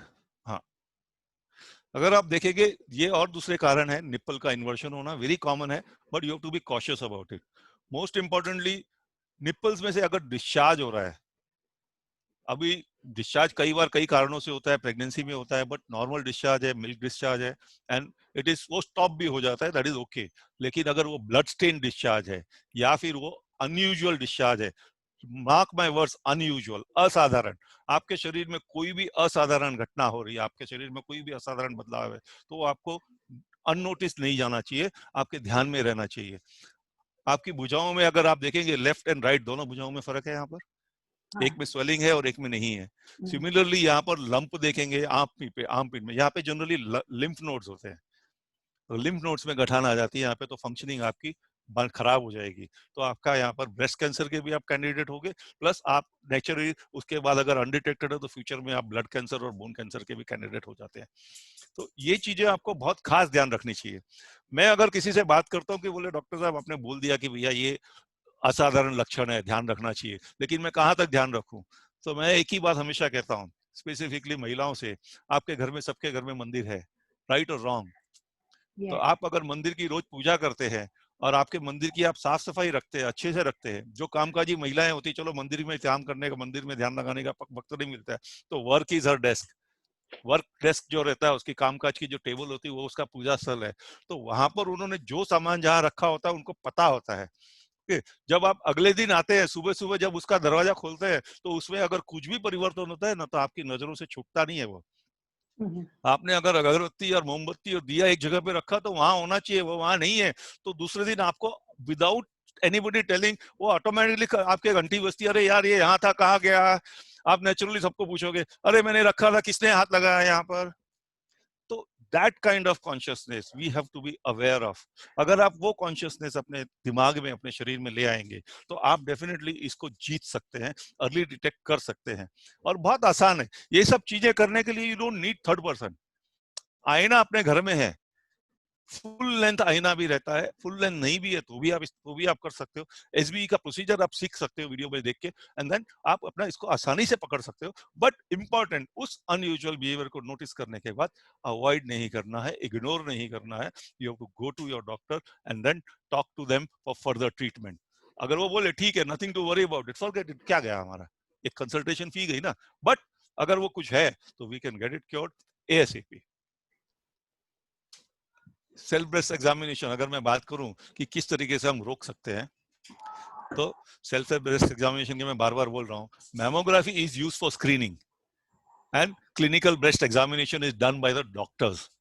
जब मैं बोल रहा हूं कि आपके डॉक्टर के पास आप जाएंगे तो doctor will examine and then they will make a judgement कि भाई आप जो बोल रहे हैं वो सही है कि नहीं। जैसे डॉक्टर नितिन शाह ने बताया था बच्चों के बारे में, वो चेक करते हैं, उन्हें लगता है कुछ नहीं है तो वो उनकी माँ से कोरिलेट करते हैं, ये अनयूजुअल है कुछ तो भी। ये सब तालमेल का खेल है, लेकिन अगर आप उस पर ध्यान देंगे तो definitely you can screen detect your cancer as early as possible. Yes, genetic testing is also for the women for positive family history is early detection of breast cancer. यानी अगर आपके फैमिली में किसी को कैंसर है और हो चुका है या डेथ हो चुकी है, तो आप अपनी कैंसर की जेनेटिक स्क्रीनिंग करा लीजिए, तो आपको ये पता चलेगा कि आप कैंसर होने के लिए आपके शरीर में क्या संभावना है, आप कौन से लेवल पे, क्या रिस्क लेवल पर आप आते हैं, जिससे आपको कितना ज्यादा कॉशियस रहना है, वो आपको ध्यान रखना पड़ेगा। और आज की तारीख में अगर देखें तो बम्बई जैसे शहर में जो जेनेटिक टेस्टिंग पहले 15-20 हजार रुपए की होती थी, now the cost has come down to quite a low and many times many organisations are doing it free of cost also. According to my knowledge, these genetic testings have come down to almost a cost of sometimes 2 to 2,500 rupees. Breast cancer screening का most commonest thing is mammography की van हम लोग कस्तूरी foundation में लाते हैं। आपकी भी संस्था अगर कभी कहेगी तो we organise the camp at your place, we will do it in a very systematic manner. Specifically in October month we talk about breast cancer awareness. Due to this covid month, you know this because covid year rather I would say, कि हम लोग ये अक्टूबर में इतना celebration ना कर सके, लेकिन जितनी भी हमारे कस्तूरी फाउंडेशन की महिलाएं जो यहाँ पे आपको उपस्थित दिख रही है, लीना जी, स्मिता जी, भावना जी, और भी कई है, मैं नाम अगर देखना चाहूंगा तो मुझे कई नाम दिखेंगे. I think there was Nita Shah and there are many more ladies are there who are Saroj Pasari, my Elder sister. और ये सब एक्टिव मेंबर्स हैं जो अक्टूबर मंथ में ब्रेस्ट कैंसर अवेयरनेस के लिए गली गली, मोहल्ले मोहल्ले जाके, ऑफिसेज में जाके कार्य करते हैं. अगर आप ये देखेंगे कि मेरे यहाँ पर शर्ट के ऊपर एक पिंक रिबन मैंने लगा रखा है, ये उसकी देन है. You see this pink ribbon, ये हमें याद दिलाते रहता है कि भाई you have to be cautious about it.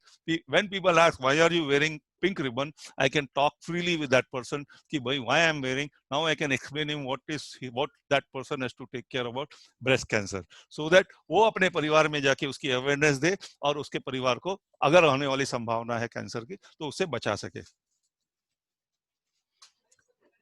Breast cancer के लिए मैमोग्राफी, कई लोगों में एक गलत भावना है कि मैमोग्राफी में दर्द होता है. ऐसा बिल्कुल भी नहीं है. It is a very simple procedure. अगर आप रजिस्टर ना करेंगे तो आपको बिल्कुल भी दर्द ना होगा. यहाँ पर अगर आप एक्सरे देखेंगे, this is a normal x-ray, very clean. लेकिन वही x-ray, it's a very simple. इस जो मशीन में अगर आप देखेंगे, यहाँ पे स्तन को प्रेस किया जाता है, but it is not painful. Do not resist. And वो आपके एक्स एक्सिस को और वाई एक्सिस में दोनों फॉर्मेट में उसके आपके स्तन की एक्सरे निकालते हैं और इस तरह की गठान को पकड़ने की कोशिश करते हैं. अगर ये इस तरह की गठान और लंप या उनको पता चल गया कि है आपके स्तन में, then doctors will send you for further diagnosis. इसके पहले डॉक्टर आपके स्तन को फिजिकली, क्लिनिकल एग्जामिनेशन में फिजिकल एग्जामिनेशन करते हैं, उससे जानकारी लेने की कोशिश करते हैं. Then the next stage is x-ray and the third step is sonography. Sonography के बाद में अगर फिर उनको कंफर्म हो गया ये है, then doctor will recommend you for PET scans. दूसरा बहुत कॉमनली पाया जाने वाला कैंसर है गर्भाशय के मुंह का cancer, that is cervical cancer. Generally पाया जाता है गांवों में, बिकॉज उसका मेन कारण है हाइजीन और HPV infection, repeated genital infection, poor hygiene है, अर्ली सेक्सुअल एक्टिविटी.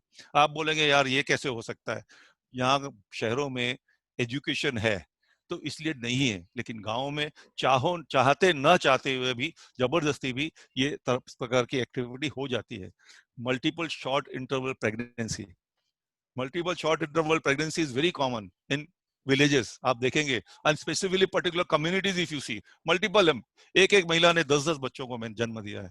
हम देखेंगे हमारे ऊपर की जनरेशन है, एक पीढ़ी दो पीढ़ी ऊपर, तो हमारे परिवारों में भी पाया जाता था कि 8-8 10-10 बच्चे एक परिवार में हो रहे थे. लेकिन अगर उन्हीं परिवार में बच्चों में अगर एक साल के अंतर में अगर बच्चे पैदा करेंगे तो डेफिनेटली वो तो हाई रिस्क ब्रैकेट में आ गए थे सर्वाइकल कैंसर के.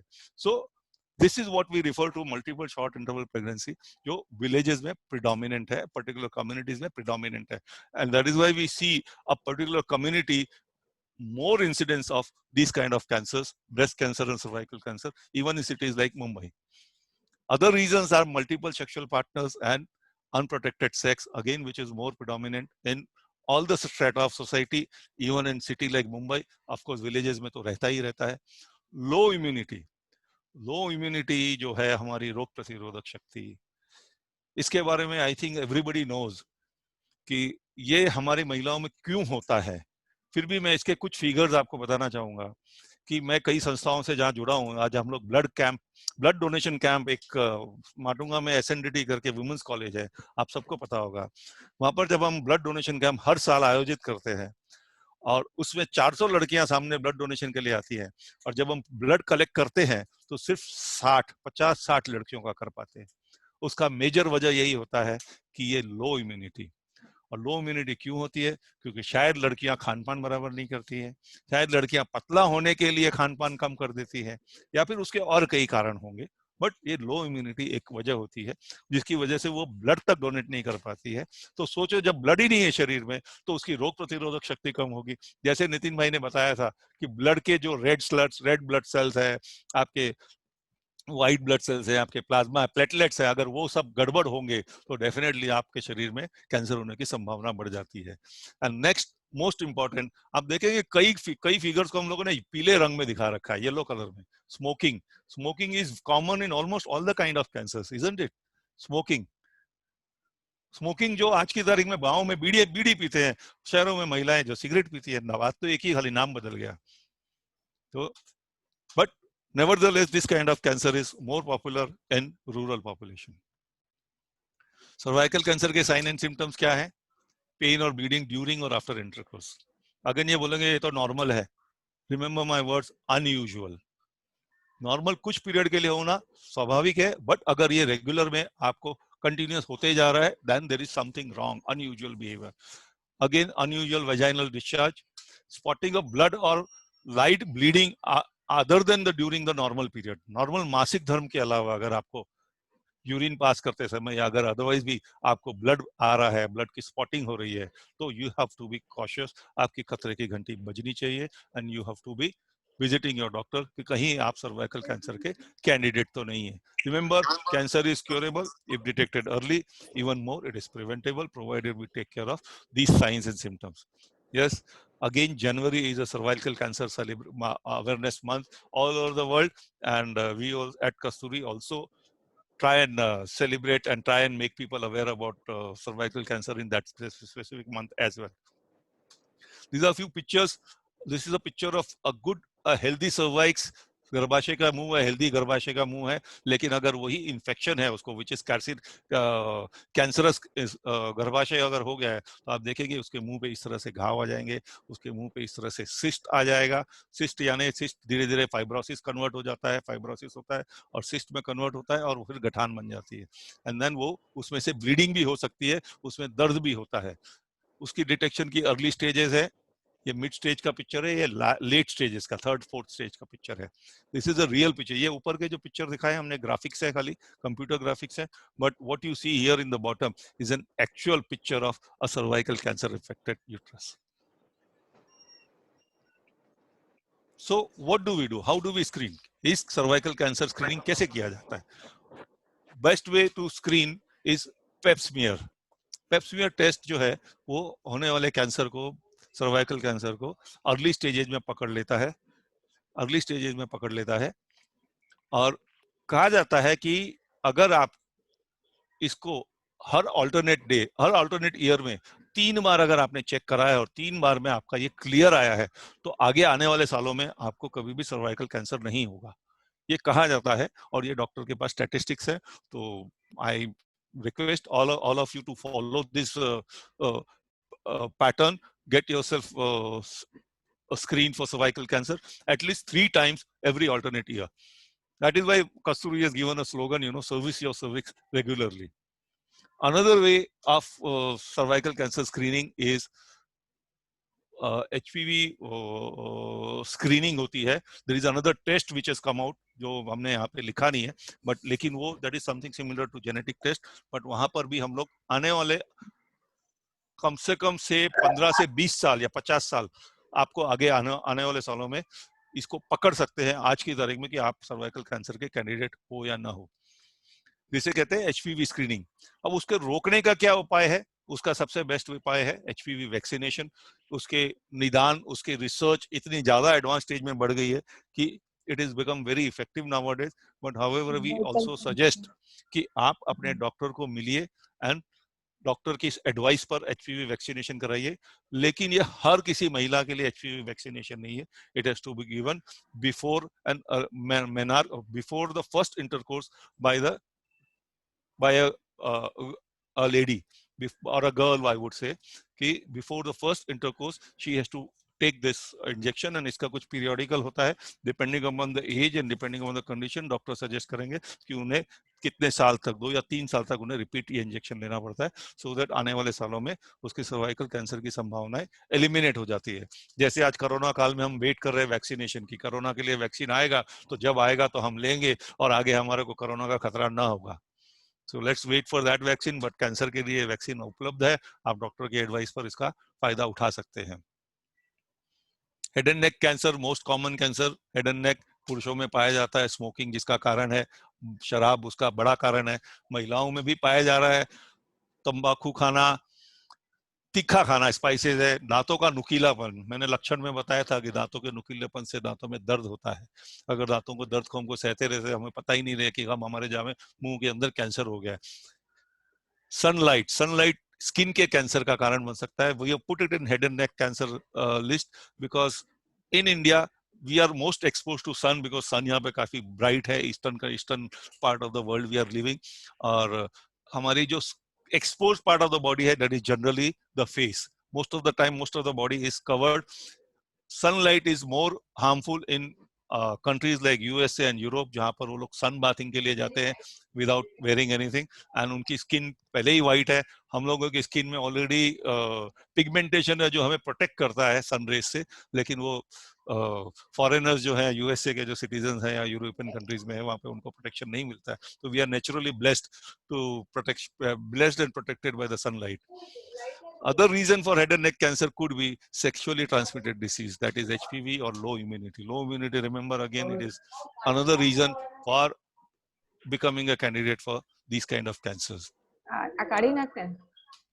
These are few pictures, you know, different names what we have shown over here. White patch, अगर आप खुद भी एग्जामिन कर सकते हैं। मैंने बोला self screening is the best. खतरे की घंटी आपको यहीं से मालूम पड़ेगी। रोज आप ब्रश करते हैं, आईने के सामने खड़े रहते हैं, यू मस्ट नोटिस अरे कुछ बदलाव है क्या। यहाँ देखेंगे इसकी जीभ पे व्हाइट पैच आ गया है, यहाँ पर जीभ पे गठान आ गई है, यहाँ पे अगर देखेंगे गम्स में गठान आ गई है। अगर इस पार्ट में देखेंगे यहाँ जीभ के ऊपर ब्लैक पैच आ गया। ब्लैक पैच अगर this is clear cut indication of melanoplakia. यहाँ पर अगर आप देखेंगे गले में अंदर की तरफ में है ना सूजन आ गई है उसको। जहाँ पे गले में उसको फाइब्रोसिस होगा तो सूजन आएगी और गला लाल हो जाएगा, and he may not be able to open the mouth very well. That is also known as mucous fibrosis. क्या साइंस एंड सिम्टम्स अगर मैं वर्ड्स में उनको डालना चाहूंगा पिक्चर्स के अलावा, तो नॉन हीलिंग अल्सर, मुंह में होने वाला घाव जो भर नहीं रहा है, गले के अंदर स्वेलिंग आ जाना, सूजन होना, गर्दन में स्वेलिंग होना, मुंह का पूरी तरह से न खुलना। शायद आपने नोटिस किया होगा पहले आपका मुंह पूरी तरह खुलता था लेकिन अब नहीं खुलता है। आपको बार बार खांसी होना, बार बार बलगम होना। आप सोचेंगे यार ये तो तपेदिक की निशानी है या दमा की निशानी है, ये तो टीबी का निशानी है, but it can be a sign of cancer also. Lung cancer can be a reason for that. गले में वॉइस का बदलना है। Another reason is weight loss or loss of appetite. Remember, Dr. Nitin Shah has told specifically for children, weight of loss or loss of appetite. बलगम के अंदर खून का आना, अगेन टीबी का निशानी भी हो सकता है, but it can also be a sign of head and neck cancer. कुछ और पिक्चर में यहाँ पे आपको बताऊंगा जो आपको डराने के लिए नहीं है, just to make you aware कि भाई ये हो सकता है। तो अगर हम उसको नोटिस करें तो हम आने वाले सालों में हेड एंड इसके मुंह में होने वाले कैंसर्स को अवॉइड कर सके। यहाँ देखेंगे गाल में, गम में यहाँ पे उनको गठान है, लेकिन ये अभी तक मुंह के अंदर वाली गठान का पिक्चर था, यहाँ पे मुंह के बाहर ये गांठ आ गई है। डेफिनेटली ये महिला तंबाकू खाती है और उसकी वजह से वो मुंह में जो तंबाकू दबा के रखने की आदत होती है लोगों को, उसकी वजह से उस एरिया में ये जो तरह तरह के बदलाव आते हैं वो हो जाते हैं, कभी अंदर की तरफ कभी बाहर की तरफ, और वो आपके आने वाले सालों में कैंसर का खतरा बच जाते हैं आपके जिंदगी में। अगर हम यहाँ देखेंगे हेड एंड नेक के कुछ गले के अंदर हमने बात किया था, गले में अंदर सूजन है, बट लेकिन ये यहाँ पर बाहर की तरफ एक सूजन और गठान जैसा आ गया है। If you see all this thing, इसको ये जो यहाँ पर दिखाया है, यहाँ पर ये जो चित्र दिखाया है गले में इस महिला के और इस पुरुष के, यहाँ पर these are unknown primary. Generally इस तरह के सिम्टम्स आते हैं वो सेकेंडरी या टर्शियरी होते हैं। यानी अगर इस सिम्टम को आप नोटिस कर रहे हैं तो आपके शरीर में और किसी भाग में ऑलरेडी कैंसर पनप गया है जिसकी शुरुआत हो चुकी है और वे सेकेंडरी और थर्ड स्टेज में पहुंच के दूसरी जगह पर शरीर के दूसरे भागों में दूसरे रूप में दिखाई दे रहा है। then definitely you are in a third stage or fourth stage of cancer. तो आपको ये भी लक्षण अगर आए हैं तो इग्नोर ना कीजिए। Still, as I mentioned earlier, third stage is also curable in today's date. If you're in, even if you're fourth stage, you can definitely live on quality life. So nothing to worry about it, but do not ignore such symptoms. Yes, thyroid problems, अगर thyroid की problems untreated जाती है, it can be reason to for many of the disease in the body, but thyroid cancer can also be one of the symptom which you can see in your body. How do we do it? Again and again, I've been repeating self-examination of oral cavity, cancer screening at the camps whenever you do medical health checkup, and specifically targeted towards cancer. तो जो surgeons और जो doctors होते हैं, वो आपके शरीर में होने वाले इन बदलावों को नोटिस करेंगे आपके मेडिकल हिस्ट्री और रिकॉर्ड के साथ में। जब वो नोटिस करते लिखते हैं तो उनके साथ में कंपेयर करते हैं कि पहले ये नहीं था और अब है। वो आपको नोटिस करके उसके बाद में आपको जजमेंट देंगे कि are you really affected by, can this situation be cancerous और नॉट, और just can be treated just एक नॉर्मल गठान है, and it can be ignore और it can be treated and nothing to worry about it. Most important part of this now is lung cancer. Mamta ji, do we have time? Shall we continue? Or I can sum up? थोड़ा सा अगर अपन थोड़ा short में करके आप wind up करेंगे तो अच्छा है, लेकिन बहुत इंटरेस्टिंग है और काफी नॉलेजेबल आप बता रहे हैं। तो मन तो नहीं कर रहा है, लेकिन क्योंकि हमारे पार्टिसिपेंट धीरे-धीरे कम ना हो जाए। तो मैं रैप अप करूंगा very quickly, very quickly. Okay, lung cancers के जो सिम्टम्स हैं यहाँ पर अगर आप देखेंगे, मैंने बताया था स्मोकिंग, एक्टिव और पैसिव, पॉल्यूशन है, रेडिएशन है, एक्सपोजर टू रेडॉन है। जो ऊपर वाले जो लक्षण है स्मोकिंग मेनली और पॉल्यूशन है, वो मेन कारण है हमारे जैसे शहर में, मुंबई जैसे शहर में लंग कैंसर का। गांव में जहाँ पर फैक्ट्री थी, एस्बेस्टॉस की जो सीलिंग शीट्स बनती है उसकी जो फैक्ट्री होती है, तो शहरों में नहीं, पहले शहरों में थी, शहरों से निकाल के सरकार ने गांव में भेज दी है। अब वो गांव में उस आसपास में रहने वाले लोग या उस पे काम करने वाले लोग लंग कैंसर के शिकार होते हैं।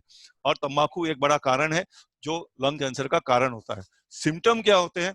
परसिस्टेंट कफ आना, वापस अनयूजुअल बिहेवियर, कफ होना, गले में वीजिंग साउंड आना, सांस उठना, जो दमा की भी निशानी है, स्पटम जो आपके बलगम में खून का आना, अगेन तपेदिक का निशानी है। लेकिन आप इन सबको अगर नोटिस करेंगे तो आप आने वाले दिनों में लंग कैंसर की संभावना से बच सकते हैं। So how do we prevent lung cancer? Major reason is smoking. So what do we do? Be smart. Don't even start the smoking. लेकिन क्या है, अभी स्मोकिंग तो स्टार्ट कर देते कई लोग, आप नहीं करते तो दोस्त करते हैं, परिवार वाले करते हैं। लेकिन अगर आप क्या करोगे, नहीं छोड़ोगे तो क्या होगा? This is what is going to happen. One day you will see this smoking. So what do we do? Stop today and stop now, or you will be lying in the deathbed of made of these cigarettes. And it's very easy to leave these cigarettes. एक और तरीका, एक और हमेशा सवाल में हम लोग स्लाइड्स में नहीं रखते, जनरली मैं बात करता हूँ कि स्मोकिंग से कैसे बचा जाए। कई लोग बोलते हैं कि यार मैं तो स्मोक नहीं करता हूँ, तो मैं कैसे बचूं?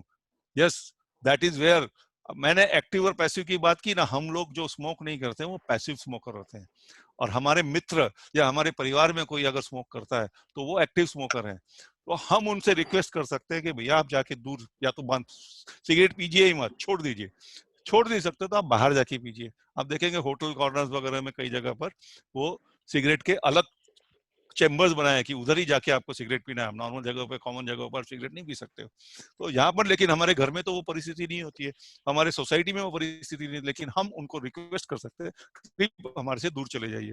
फिर भी वो व्यक्ति नहीं जा रहा है तो हमारे पास हमारे पैर तो हैं, हम उठ के वहां से चले जाइए। We will not be a candidate of passive smoking and we can avoid lung cancer effect. Prostate cancer, ये पुरुषों में पाए जाने वाला कैंसर है। I think we can avoid discussion of this cancer, and generally family history और ये है, and it is most curable cancer, nothing to worry about it.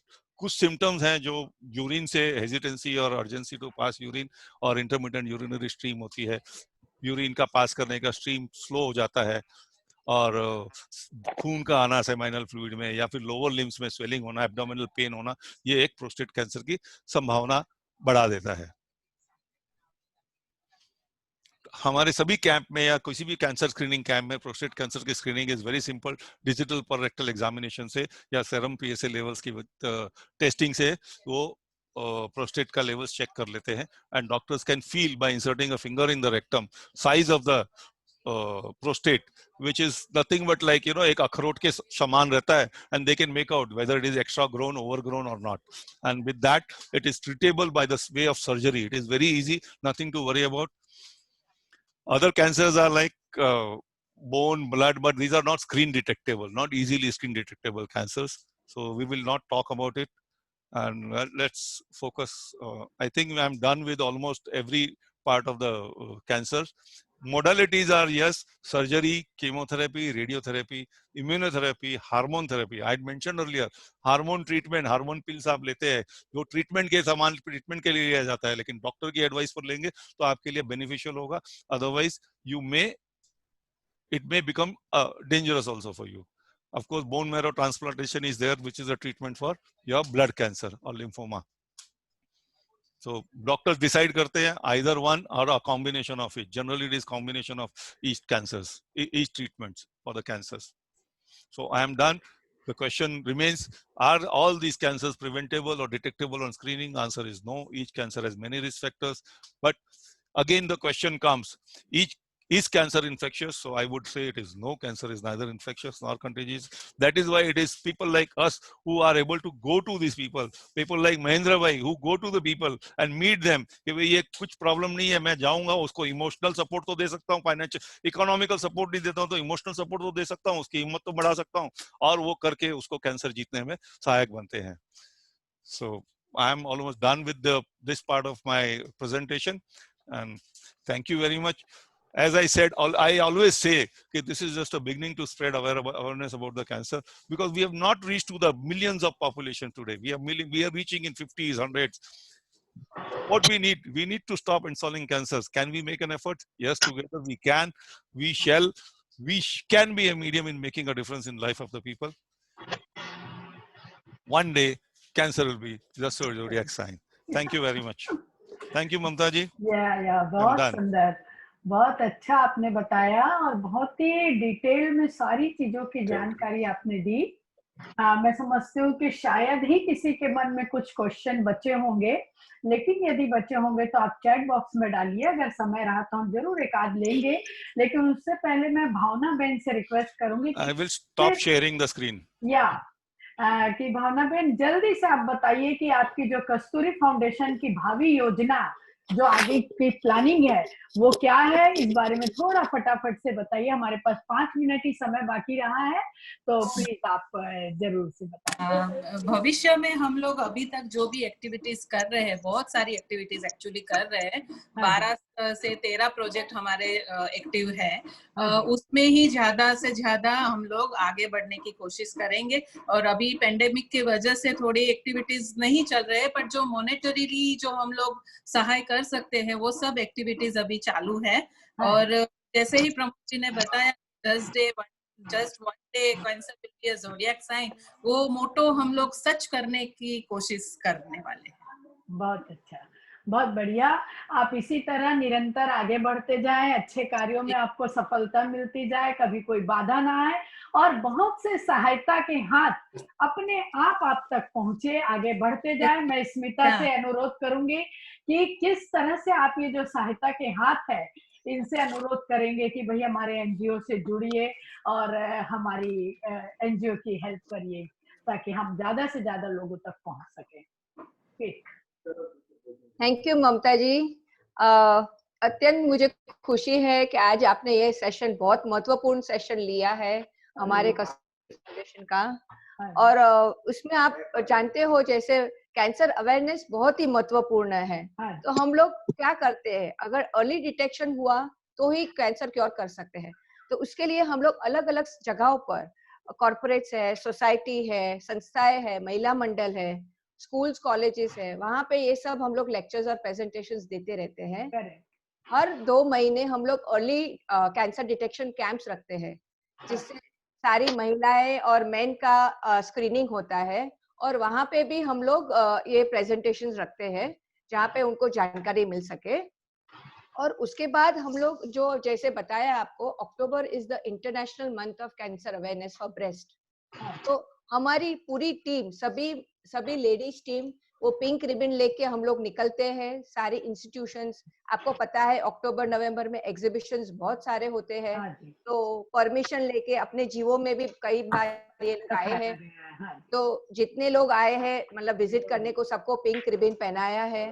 तो एक अवेयरनेस के लिए चालू किया था. और दूसरा मुझे बताना था, हम लोग जैसे आपको बताया था, अगर आपकी सोसाइटी बड़ी है या 50 लेडीज है जिसको स्क्रीनिंग कराना है ब्रेस्ट कैंसर का, तो आप हमको रिक्वेस्ट डालिए, हम मोबाइल वैन का वो हम लोग अरेंज करेंगे और मैमोग्राफी का आपका स्क्रीनिंग हो जाएगा सारी लेडीज का, और पूरे फ्री में करेंगे।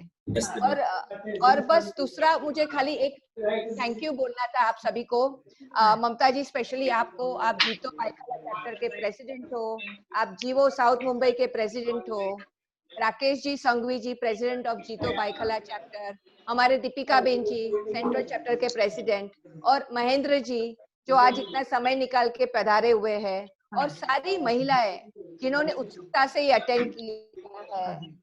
मैं आप सभी को ये कैंसर के लिए सोसाइटी के बदलाव लाने में हमारी कस्तूरी फाउंडेशन की सहायता करने की अपील करती हूँ।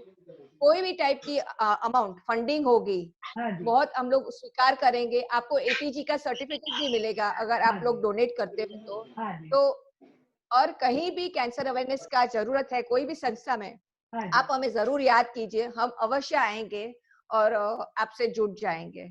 Thank you so much for this lovely session that you have organized, and I also thank Kasturi foundation के हमारे प्रेसिडेंट भावना जी, प्रमोद जी दालमिया जिन्होंने इतना अच्छा प्रेजेंटेशन दिया, और नितिन जी डॉक्टर जिसने इतने समय निकाला, और हमारे सारी के लिए मैं रेखा मनोज जी से अनुरोध करूंगी कि वो जो थैंक्स गिविंग है वो करे, फिर हम अपना वाइंड अप करेंगे। रेखा Manoj ji.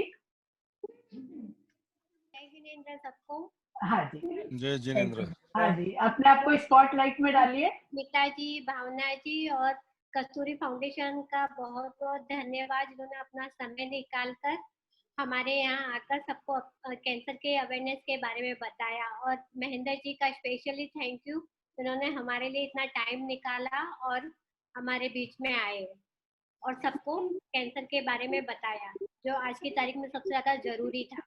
Thank you very much. हाँ जी, ये रेखा जी मुनोत है, हमारे भाईखला चैप्टर की जान है और बिल्कुल मेरा राइट हैंड है। हमारी पूरी कमेटी मिलजुल कर हम सब कार्य करते हैं, और आज के प्रोग्राम के लिए भी हम लोग बहुत ज्यादा उत्सुक हैं। प्लीज आप म्यूट रखिए।